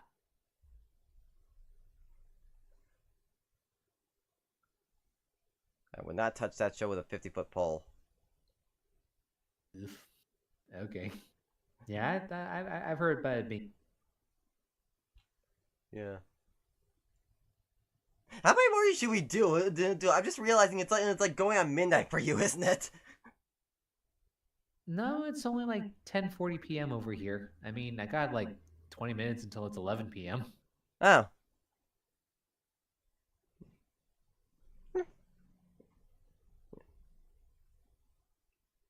Well, still, we can't go on forever. Yeah, I know. I know we're doing this just to fill time while we're waiting for Cat, but we're running lower and lower on time. Yeah, I think we have to face the facts that Cat's not coming. Yeah. I mean, like I said, compared to last summer, most of us have different schedules now.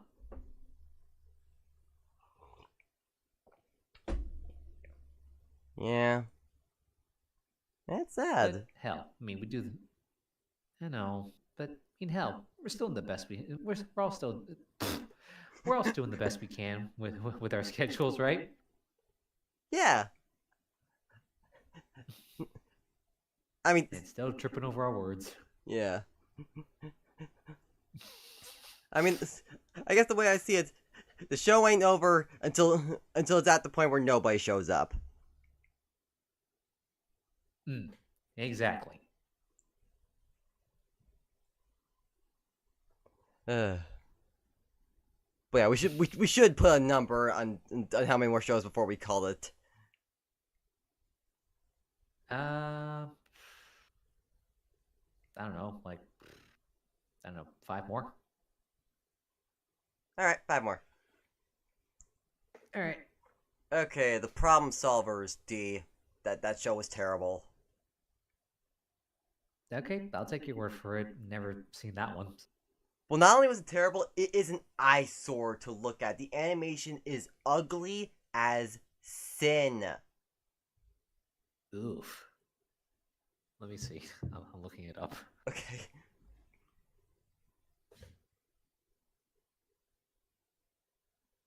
Solvers. Is this with a Z? It's with a Z, yeah. Okay. Let's see. It can't be all that. Oh my fuck! What the hell am I looking at? Told you. Oh god! Looks like it was made on MS Paint. Ugh. Ugh. Jeez. At least At least Smiling Friends has a knows how to mash up different genres together nicely. Good writing. But this, God. Hey. No, thank you. Next. Yeah, next, Danny Phantom. Dave Phantom. That's a fun one. I didn't watch all of it, but I definitely enjoyed it. I mean, I definitely enjoyed this being one of Butch Hartman's action-oriented series compared to his other stuff like Fairly Odd Parents. Mm-hmm. I would put it. I would at least put it in A just because of the stuff I have watched. I really liked it. Although I get the feeling that if I had watched the complete series, I might have I might put it up to S. That's just my feeling. No, yeah, I get it. Honestly, it's one of those shows where I feel like it was ended. It ended way too soon. Aw. How many seasons does it have?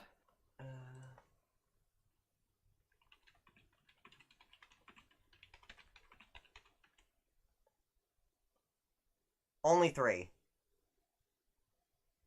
Okay, I suspected about 3. Huh.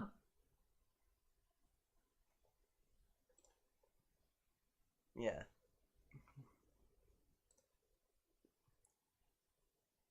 Oh, fuck yeah, Animaniacs.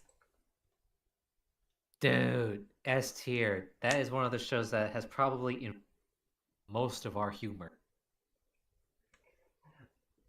Oh, yeah, baby.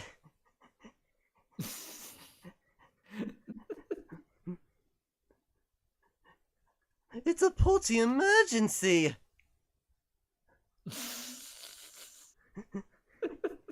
I found prints! No, fingerprints! I don't think so. I don't think so. Oh my god.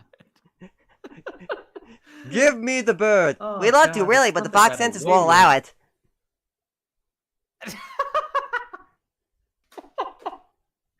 Oh god, the jokes that you can appreciate so much adult watching it again. Yeah. I think one of my personal favorites is the episode with Michelangelo in the Sistine Chapel, and like he pulled out Oh my god. the painting. He's like, "It's supposed to look like this," and the war's like, "Oh, more naked people." I wouldn't go flashing that around if I were you, Mike. This is a church.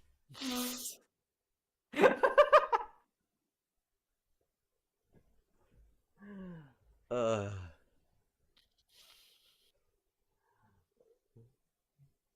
Oh, but man, did you ever see their little movie special Whack? Oh yeah, that movie rocked. Oh yeah, that's one of my that is one of my Christmas. Oh hell yeah. Johnny Test. Never seen it. I mean, I've seen images. I don't know what it is nor what it's about. It's an interesting show. It's very hit and miss with the humor.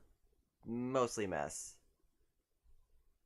Well, example, you know how Phineas and Ferb have those running gags that they do a lot, and like the Kirsty Perry the Platypus, what you doing, but they know how to do it in a way that keeps it that it stays fresh and new with every time they do it. Johnny Test doesn't know how to do that. It just has the running gags, but they get tired really fast. Like one of them is things go wrong, and the character always says the line, "Didn't see that coming." Or there were a couple of episodes, so they're pretty much parodying and think something else. Like there was an episode on Tom and Jerry, and another one on like the Cat in the Hat. And the joke throughout each one is just, where have I seen this before? It gets old really fast. Huh. Okay. Yeah, that's a that you mentioned now that you talk about it, I guess that's a hard thing to pull off in the writing room, the running gag. Yeah. I mean, at what point does it just become annoyingly repetitive rather than, I don't know, consistently appreciated? Yeah. And then, as you've probably heard, the series is kind of infamous for using the specific whip crack sound effect in like everywhere. Oh, huh. You've never heard of the I'll have to giant look test this whip up crack? later. I don't think so. Maybe I heard of it. I just never knew it came from the show. Hang on, let me. I mean, okay. I was about to say, I'm guessing that this is along this clang noise from the terrible Berserk adaptation from 2016. Yeah. This should give you a bit of an Okay. idea. All right.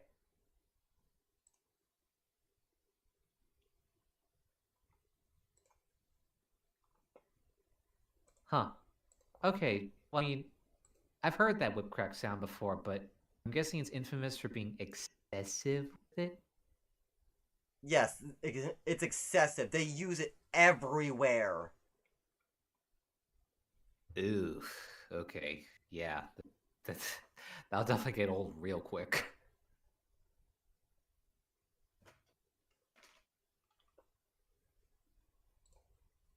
It's like that would be the equivalent of, instead of only using it once between you and I, when we do the whole mind turtle, the whole mind turtle. It's just everywhere in our JesterCast. Imagine how old that would get. God.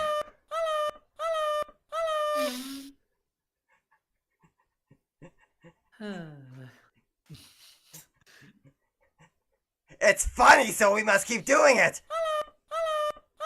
You getting the idea now? Yeah.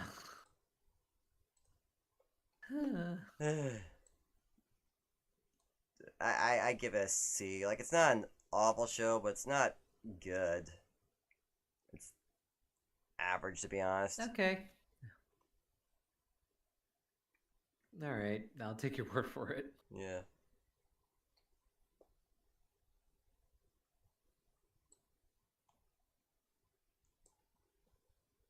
Alright, one more and then we'll call it. All right. Oh boy.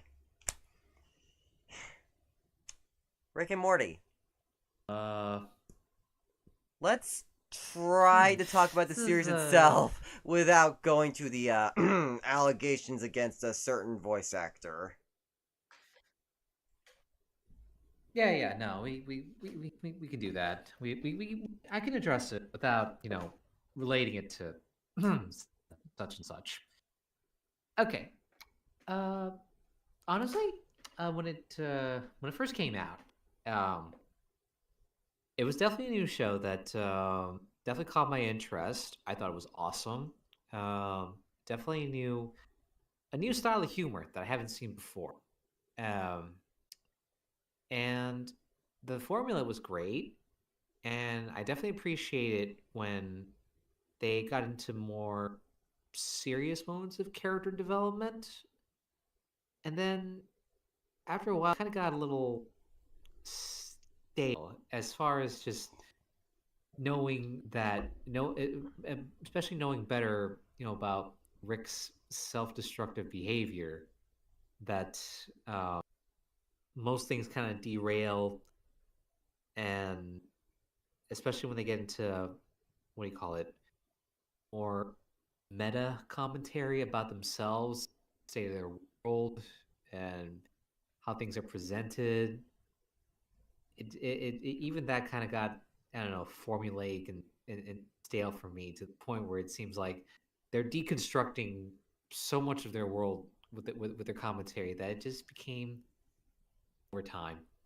But having said that, I would also say that at least as far as the most recent seasons go, that Rick does seem to be at least on a journey of some improvement, and so as such, some of the character dynamics are and relationships with each other are also improving. So I'm liking the direction, or that or and the journey that it's on to find itself again, as it were.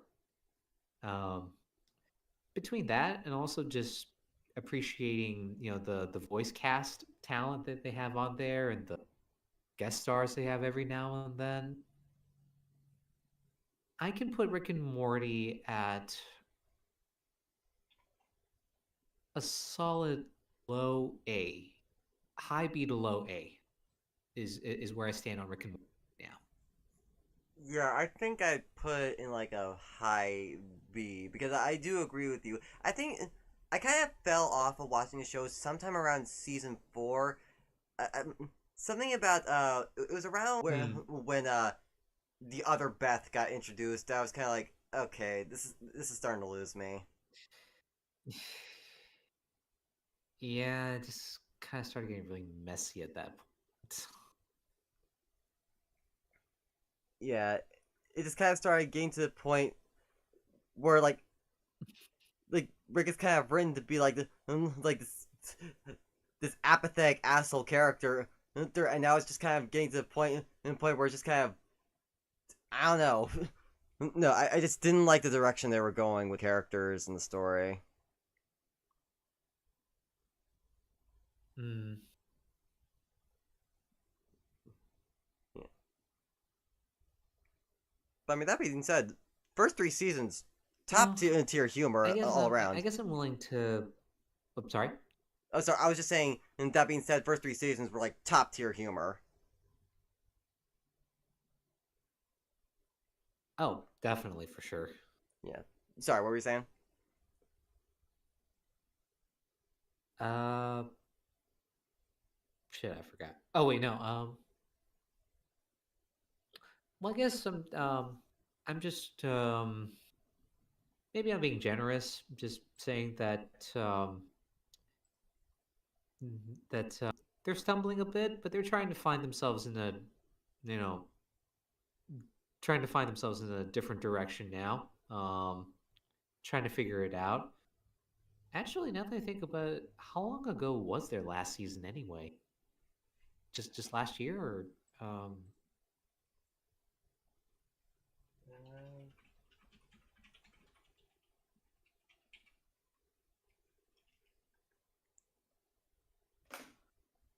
Let me see here. Season 6, yeah, I'm looking it up too. December 11th, 2022. Okay, I thought so. It felt like it's been about or getting on to 2 years. Oh wait, no, that's out of date. Season 7 ended December 7th, 2023. Okay, so it just ended last year. Oh, okay. Okay, just last year. All right. Alright. So I guess maybe we should expect season 8 sometime in October, I guess? I don't know, it's hard to say. Probably. Yeah, hard to say. I mean,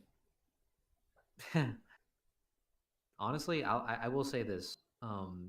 God bless and help the people that help the production team behind that show.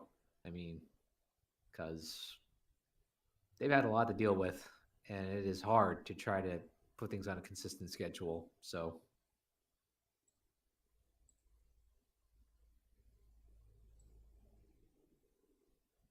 Yeah.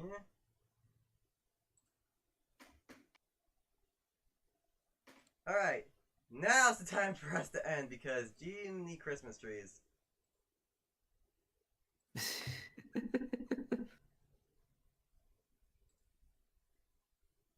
okay, I guess I can start off. Well, thank you, folks out there, for listening to us. Go through Phineas and Ferb and filling out the time in between towards the end here.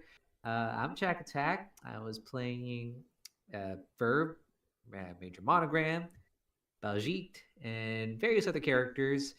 If you want to listen to more of me, you can follow me on my YouTube channel, Jack in a Box, or follow my TikTok, also Jack in a Box. Or otherwise, have a listen at my demos on my website, trackrepo.com. And if you like what you hear and think I could be a good fit for any kind of project you have coming up, give me a ring. The contact details are at the bottom of the website. Thank you.